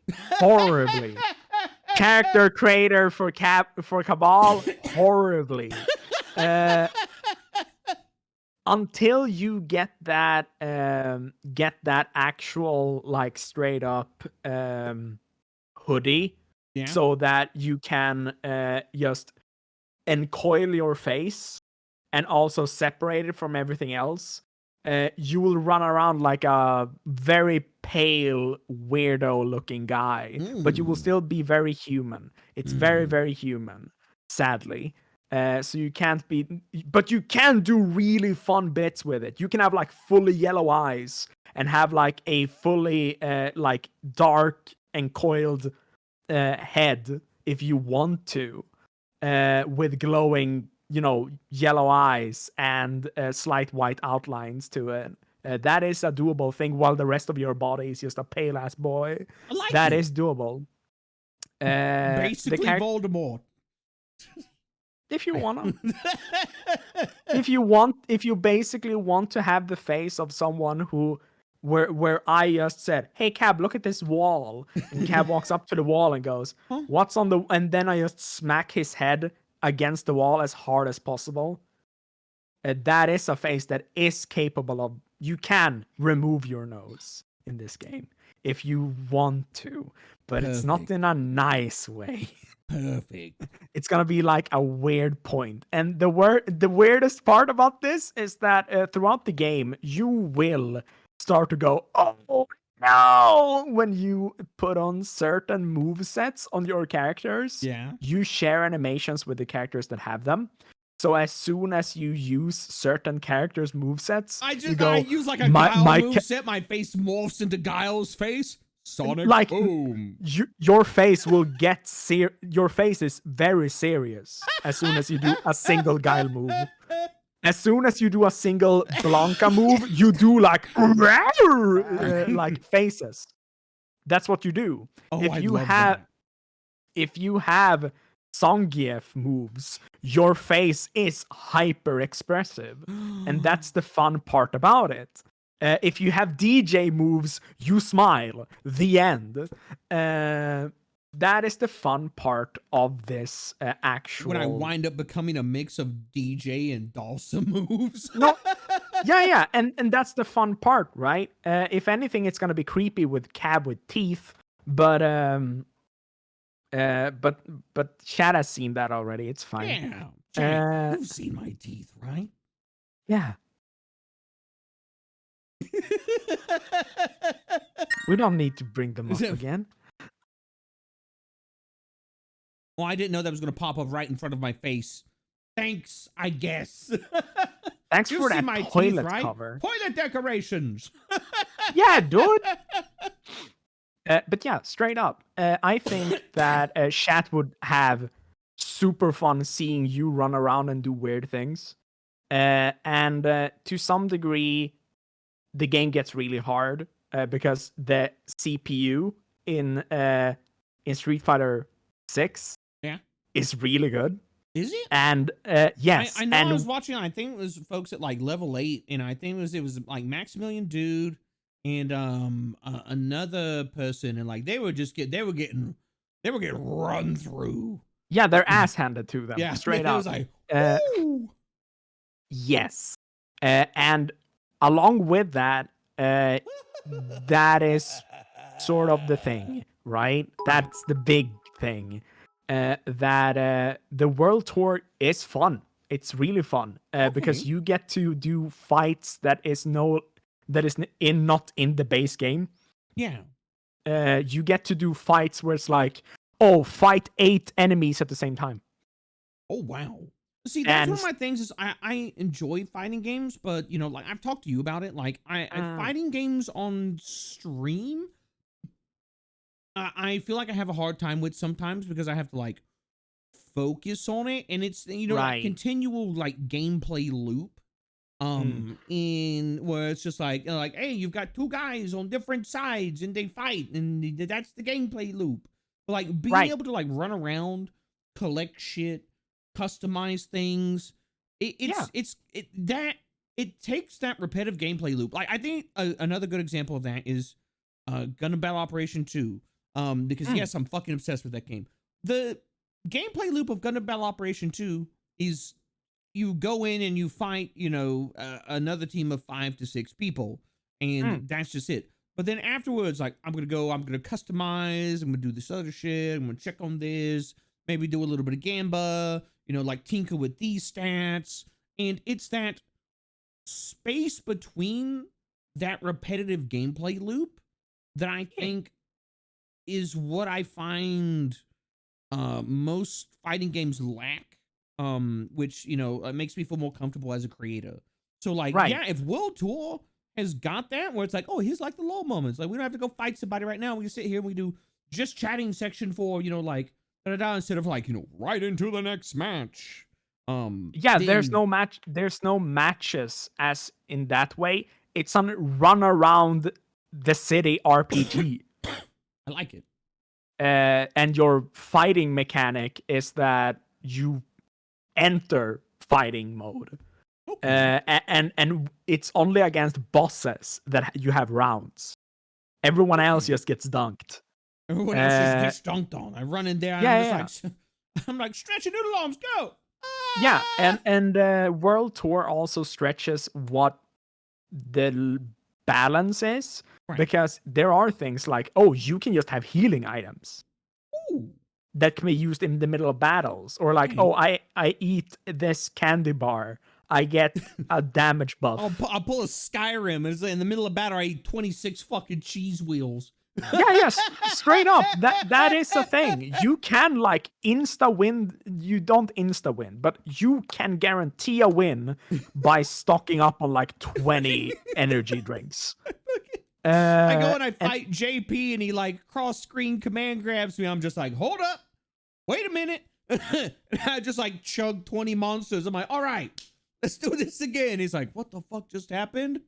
Yeah. And I yaoi hand him across the screen. And it's to the point that there are story beats that slightly change if you lose. Oh. And you can't change those. They are just there. So then it's like, replay the story mode if you want to win against everyone. And things like that. Okay. There's and you get some equipment from winning certain fights, right? And you unlock things with your masters or whatever. There's so many cool things with it, and I've already poured in like 20 hours. Yeah, I saw somebody. That's who it was. Vermilion was just like, yeah, I've sunk 26 hours into World Tour so far. It's kind of nuts how much there is to do. I love games like that. If you give me a lot of stuff to do, I don't feel bad about it. Like, I love Guilty Gear. Don't get me wrong. I love the fuck out of Guilty Gear, but there's only so many times I can go through and I can fight somebody online, or I can fight the arcade mode, or go through the story. Like there's only so many times I can do that before I'm just like, I am bored. Yeah. Why? Because I'm ADHD as fuck. One thing that also will assist you in streaming this, let's talk about a obvious thing here, Cab. Yeah. Both you and I have actual permanent hand damage. Yeah.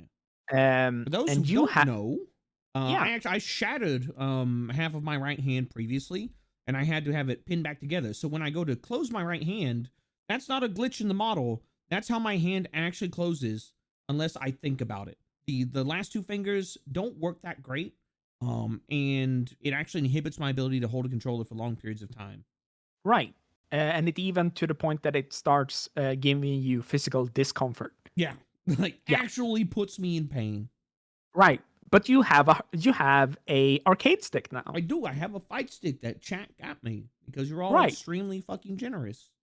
But you also have not put in the hours, so to say, with fighting games. Yeah. and therefore you have not grown up or adjusted to things like directional inputs, Right. like quarter circle forward punch plus second punch equals EX Shoryuken or whatever. On a controller, I'm used to stuff like that, but like yet Yeah. again, like I can't use controllers anymore, and it's been Right. years, like since I've It's been able to relearning everything. Yeah, and so I'm gonna have to relearn fighting games from the ground up and like get that like tactile sensation of like when the stick hits a gate, or is it switching between gates, and like a reprogram, like getting all that muscle memory back. Daria, have a good one. Thanks for hanging out. Have a good one. Yeah, that muscle memory. With that, there is a input system in Street Fighter 6 known as Classic and Modern. Classic is your usual command input. You do quarter circle forward punch. That's a Hadouken, like it's always been. It's a 6-button fighter, as in there are 2 light attacks, 2 medium attacks, 2 heavies. Okay. That's the game. That's how it's always been. However, they now also have modern controls. Okay. Modern controls gives you a light button, a medium button, a heavy button, and a special button. And that's all buttons you have. So it removes the toolbox. It no longer gives you every single move in the game, but it gives you non-direct, like 2-button directional inputs. As in, forward special button makes a Hadouken. Okay. Backward special button, that's the whirlwind kick. You don't need to do quarter circles. You don't need to jiggle your joystick around. You can just do forward press button, and you can do the moves that otherwise would hurt your hand. That's the really cool part about this, that any person that has wrist impairment, shoulder impairment, that they have had problems with doing fighting game inputs before, be it due to they don't have the time to learn these things, they are a casual player, maybe they have physical impairments, they are now capable of playing the game like everyone else, just that you have a limited move pool in comparison to everyone else, but you don't have a bad move pool. Yeah, it's not, I saw, like modern sort of like easy mode, right? I wouldn't say it's easy mode, because like what Salty said is, you by switching over to that control scheme, it's for people, like either like you ain't got the fucking time, like maybe you work 2 fucking jobs and you got a kid and you're like, I can't sit here and like memorize all these, and it's like, oh, but I can do like the simplest stuff. You can have you have a variety of moves, but you don't have the full suite that somebody who's in the classic control mode will. But it's also, I will say this, like more accessible to folks as well. Yes, and I will say this, that the classic control suite gives you everything. Yeah. But it also demands more of you. Yeah. While the modern controls are not the handicap or the easy or the baby controls, they are the faster controls. You, instead of having a truck that has a good like ledge hook on it, it has good track wheels, it can go on any road, on any surface, in the forest, in the desert, wherever. You get a BMW. Yeah. You get a fast car that can go so fucking fast on any road. Modern controls are more reactive than classic ones are. No question about it. There are certain things that modern controls does that classic can't, without having a massive skill gap. Yeah, but there's also things that classic is going to be able to pull off that modern won't be able to.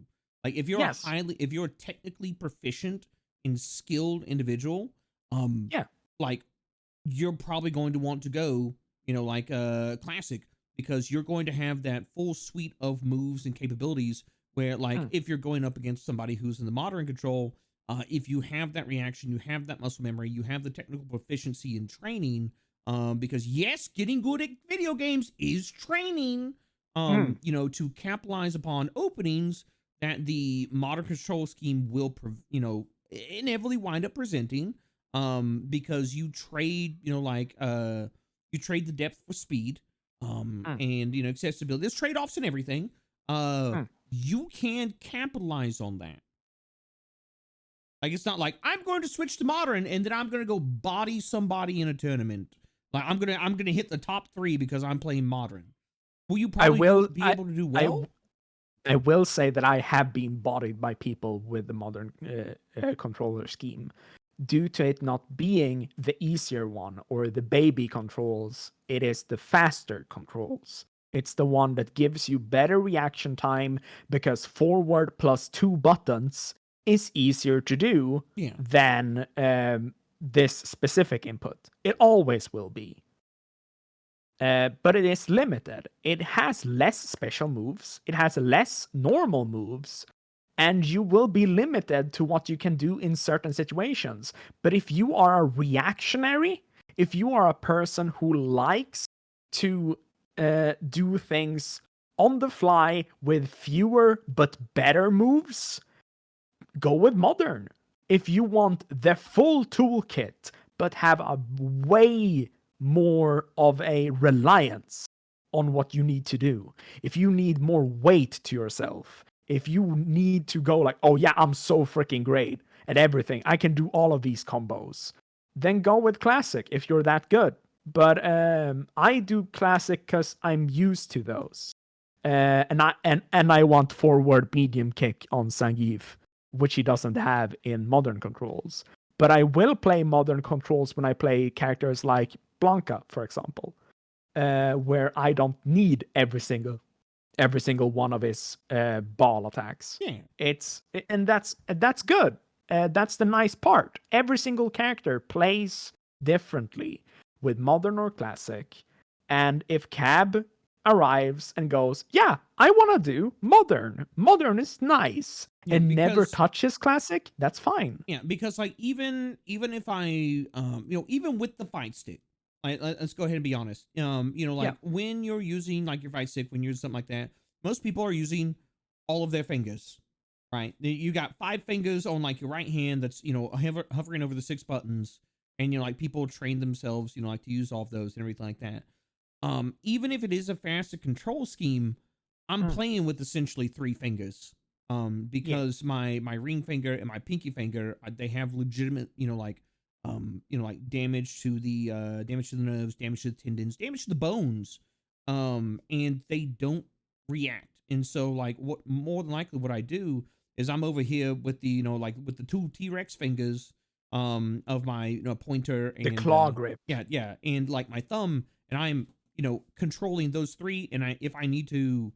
I'm controlling the top 3 buttons, and if I need to bring them down for something, like I have to reach down, but it's also I am, I don't have access to that button that is now above that finger because I'm having to switch the grip on that finger. So like, it's good that it's faster in that regard, because I'm playing with 2 less fingers than everybody else.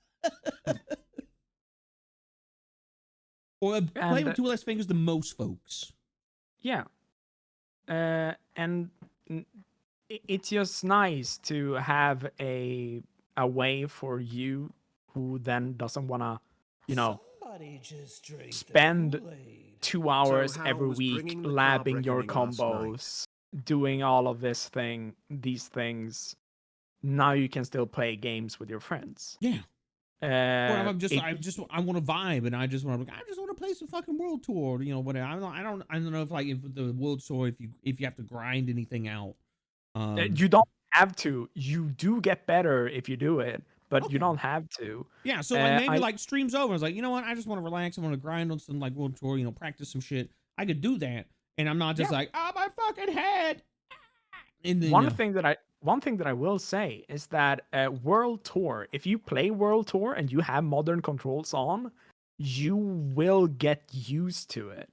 That will be your training arc, more or less, for doing fights with your friends, if anything. Of course, you will have different movesets throughout the thing, but you will still learn that, oh, right, if I hold down this button, that happens. If I hold down that button, that happens. Because modern controls also have, they have the 3 regular attacks, light, medium, heavy, and then they have the special button, those 4 buttons, but then they have 2 additional ones where the classic controls have the heavies. The modern controls have drive and auto as their buttons. Drive is the drive meter.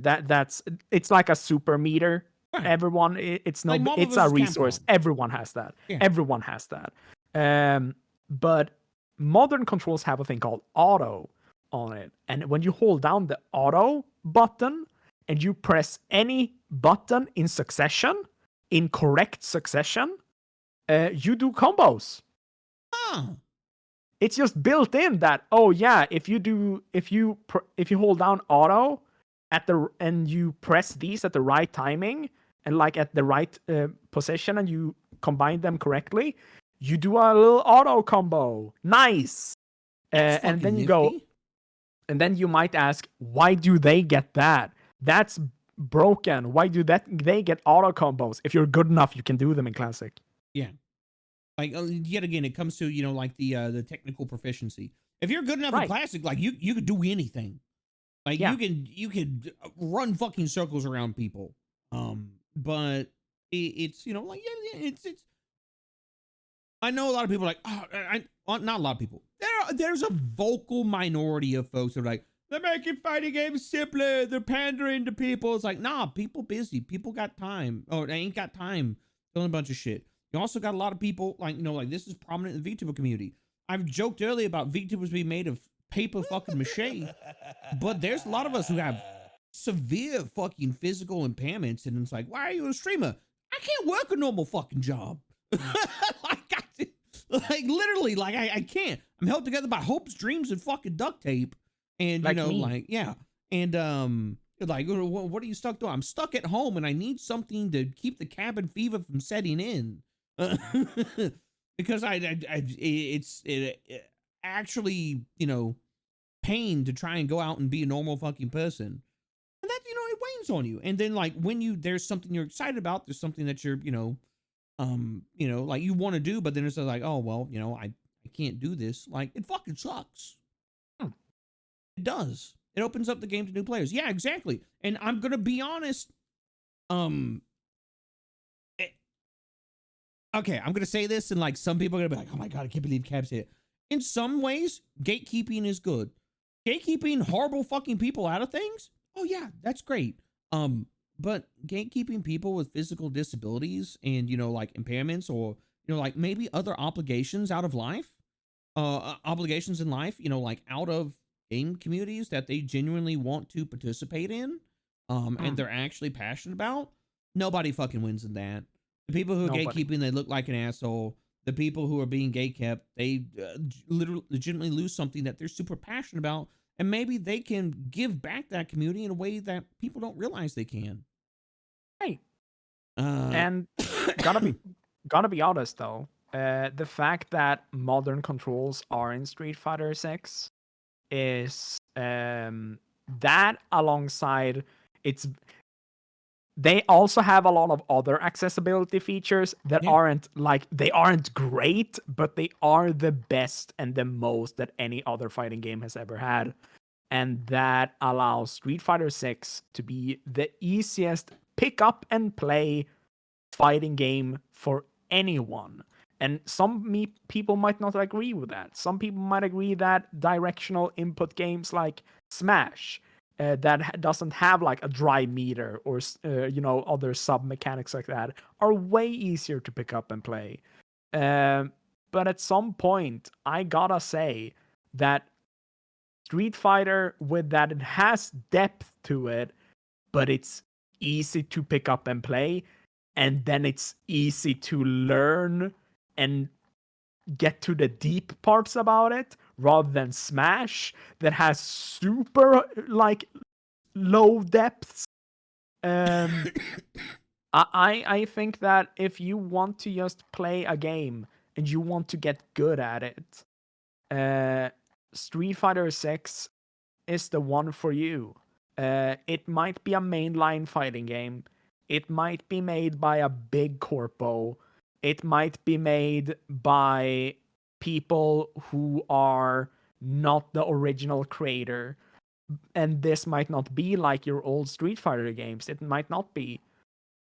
Well, But it's the best one so far. Easy.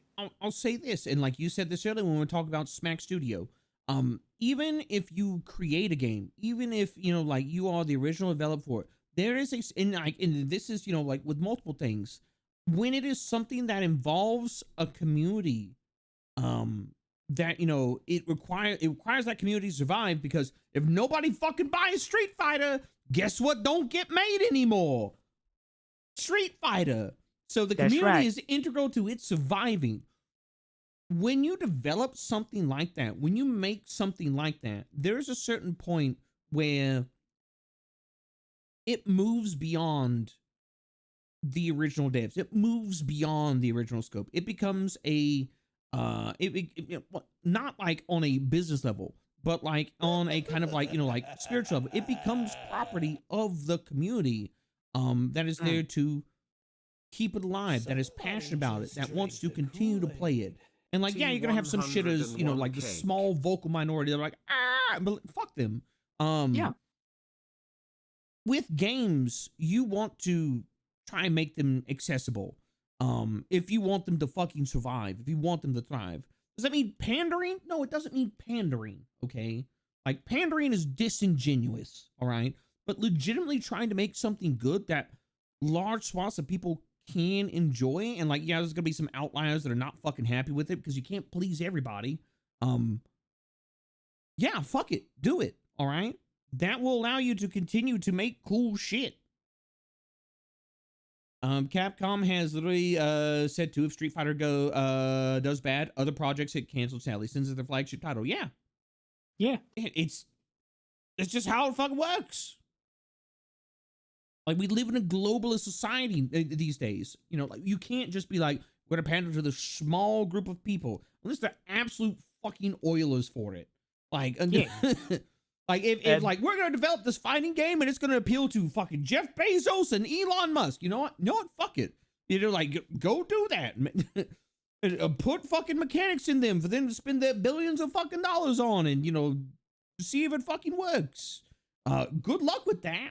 But like, you want to make a general fighting game with a legacy like Street Fighter, you have to fucking adapt with the times, right?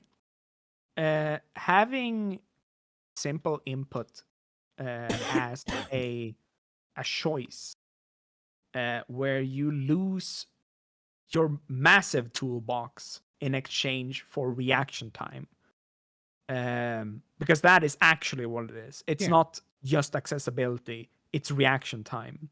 Because there will be someone who wins a massive tournament on modern controls, not because they can't use classic, but because they chose to use modern. Yeah, they have their smaller selection of tools that they are happy with, and they trade off that huge fucking garage of tools for this is what I'm working with, this is what I plan around.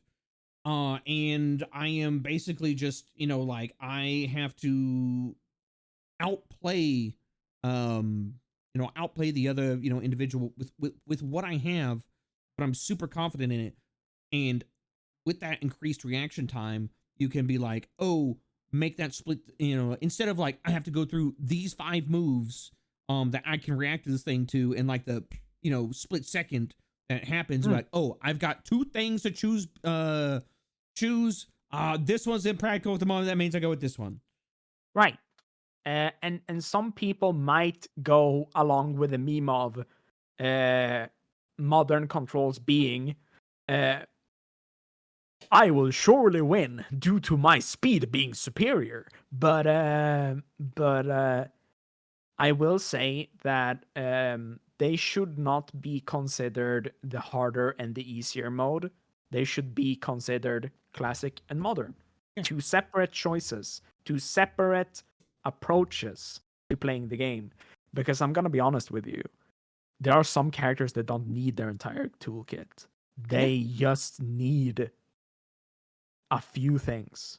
If I see a person play Guile with classic, I am scared because either that person. By the way, for everyone who wants to know, Guile is a character that has 3 moves. He has all of his special moves encompassed in the modern control scheme. He is actually, factually, just in. You have all of Guile when it comes to his special moves in his basic toolkit. Except the fact that Guile has perfect inputs.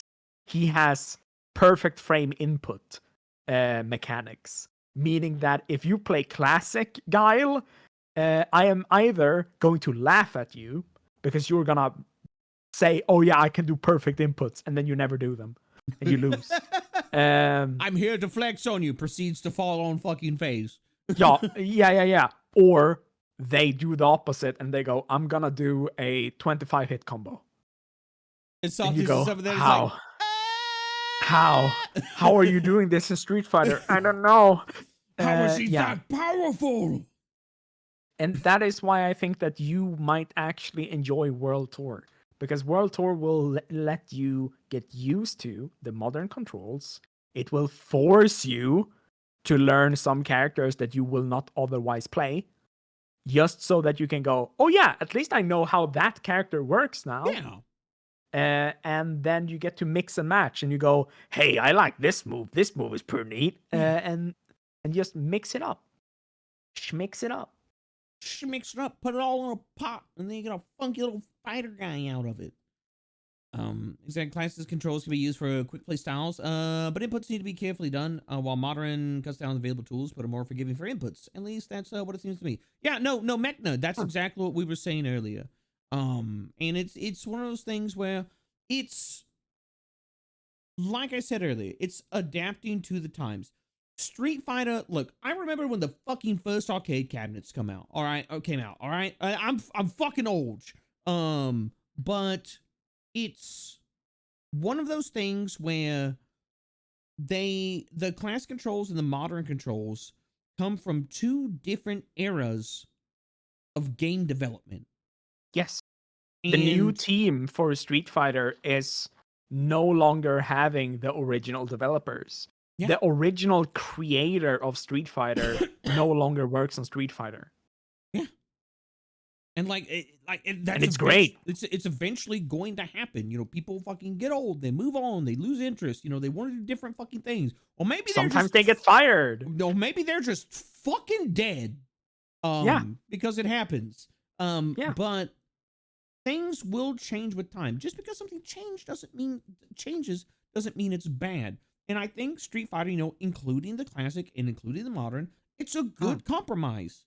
Like, it's not, like we said, you know, it's not just an accessibility thing, but it appeals to different eras of gamers.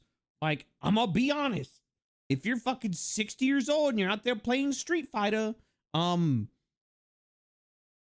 there's gonna come a time where it's just like, you ain't around to play Street Fighter anymore. Who's going to keep the franchise? Who's going to keep the community afloat? The younger folks who are looking for something different. It's not a bad thing. Everything changes with time. Everything. You're not old. Your age just has some VAT on top of it. Also, not gonna lie, when I get really tired and I just play casual with friends, I turn on modern. Yeah. Because I don't have the brain for it. I just want to play the game. Yeah, and that's the point. It's like, you're not... I feel like the issue a lot of people have with, especially with like highly competitive and highly technically demanding games, is that people adapt the same attitude of like, it's like, oh, I'm not poor, I'm a temporarily inconvenienced millionaire.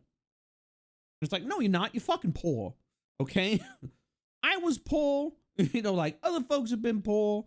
Fucking, it is what it is, okay? And people are like, oh, I'm, you know, like, I'm not, you know, casual. I'm a temporarily inconvenienced pro. And it's like, motherfucker, no, you're not. You work a 9 to 5 at an office. You come home, like, you take care of your fucking kids. And, like, then it's just like, you want to play Street Fighter for an hour before you got to take your ass to bed and go back in for the grind. To pay your fucking bills. Like, let's be honest about it. I'm not gonna dash anybody's dreams, but you know, like taking that disillusion, that is, you know, the fuel source for like, oh, well, everybody else who's doing this is fucking wrong. Like, throw that shit out the window. Big time. Yeah, big time. Let people enjoy what people fucking enjoy. If it makes you upset, look at why it makes you upset. If it's a stupid fucking reason, you're making yourself upset for no goddamn reason. Big time. Like straight up. If you get mad that more people can play your game and they're not great at it as like you are, okay. It's silly. It's fucking silly is what it is. And not in the fun way, not in the hee-hoo way. It's like, it's the cringe way. That's you know, weird. Yeah. you know when it it gets weird. problematic. What is that? You know when it actually gets problematic? If the developers are the type of developers who listen to their entire community when they complain, but never when they proclaim something. If they just complain that this shit sucks, Joel comes into chat and goes, Cab plays Blanca. Blanca's broken. Fucking nerf Blanca. And Blanca gets nerfed due to that. At that point, it's problematic. Because then they listen to the loud majority. And the loud majority might not be the people who actually play Blanca. I like how Joel just comes in here and is like, Shadow is a money game. We love casting jabs. And he's like, I mean, cabs. And I'm just like, actually, no, jabs is applicable to the conversation at hand. Yeah. Very much so. Because we're talking fighting. Hello, Fighting Joel, you games. absolute fucking delight. A lot of stuff I do in Warframe is, oh, somebody needs help. I got the bigger guns. All games need casual players. How else do the sweaty guys start off? Yeah. Fucked up. I love casting jabs, you know? But yeah, I want to know, Shat. I want to know if you would like to see Cabathan over here make his own stupid little. I'm Cabathan. If he would approach you guys and be like, so guys, I made my custom avatar. I didn't do it on stream because I wanted it to be a surprise, and then he just randomly appears in the campaign. And he just appears, and Luke goes, "Oh yeah, you look really photogenic," and he gets his little cab ID, and he looks so fucked up. Would you want to watch that? Would you like to watch Cab run around Metro City and be like, "Is that a fucking drone?" And then the drone engages him in combat. Yeah, hell yeah. I was agree with this. Even being a competitive player, I think casuals are the lifeblood of your games. Yeah, pretty much the lifeblood of almost any community.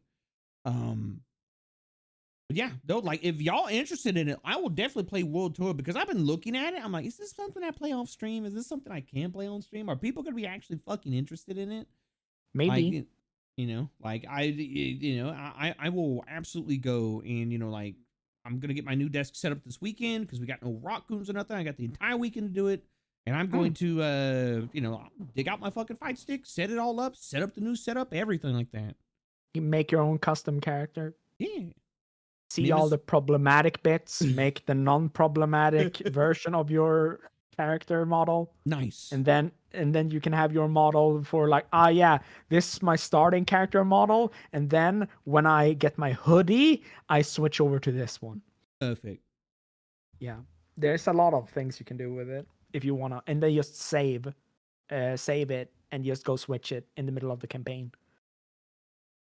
We don't know what Cab looks like under the hood. All we see is darkness and yellow splotches and an approximation of a face. I mean, like, no, we do know what I look like under the hood. Yeah, there's releases. Yeah. Didn't you know? But you have to. Didn't you know? But you have to go find that one. I need to. Need to remake that my pin post on Twitter. On that note, though, okay, it's actually 4 p.m. I need to fucking scatter. You do. Yeah, just a little bit. You do. Yeah. Fucking go at it. Let me do this. There we go. But anyways, all right. So we're gonna find somebody to raid really quick. Who are we raiding? I don't know. Who do we want to raid? Cha cha cha.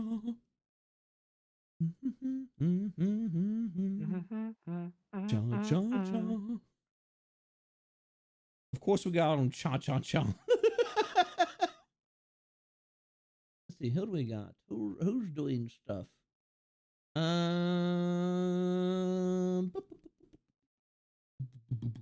want to see if there's actually anybody played.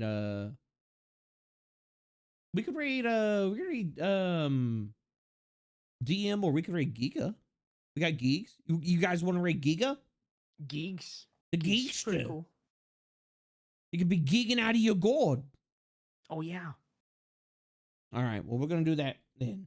We're gonna raid Giga. We're gonna go appreciate her. Giga's an absolute delight. Yet again, another one of the MSM homies. Yeah. As for me, I will be back. Did it not go off? Raid?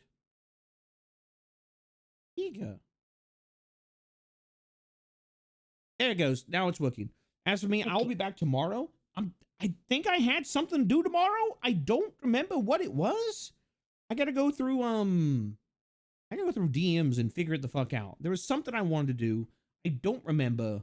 But yeah, I will actually figure that out. Worst case scenario, we play more Gundam Battle Operation 2. Heck yeah. Okay, Shad. Yeah. You know what you do. Yeah. I'm gonna slip away back to the art oubliette. Bye. All right, but yeah, no, that was Salty Joe. If you want to go check out Salty, you can actually type in !Salty. Link to Salty's I think it's a link to Salty's Twitter. You can find all of her links there and everything like that. However, I'm gonna go for the day. I hope you all have a wonderful rest of your Wednesday. I will see you back here tomorrow. Same spooky time, same spooky channel. But until then, have a good rest of your Fright. Say hi to Geek for me.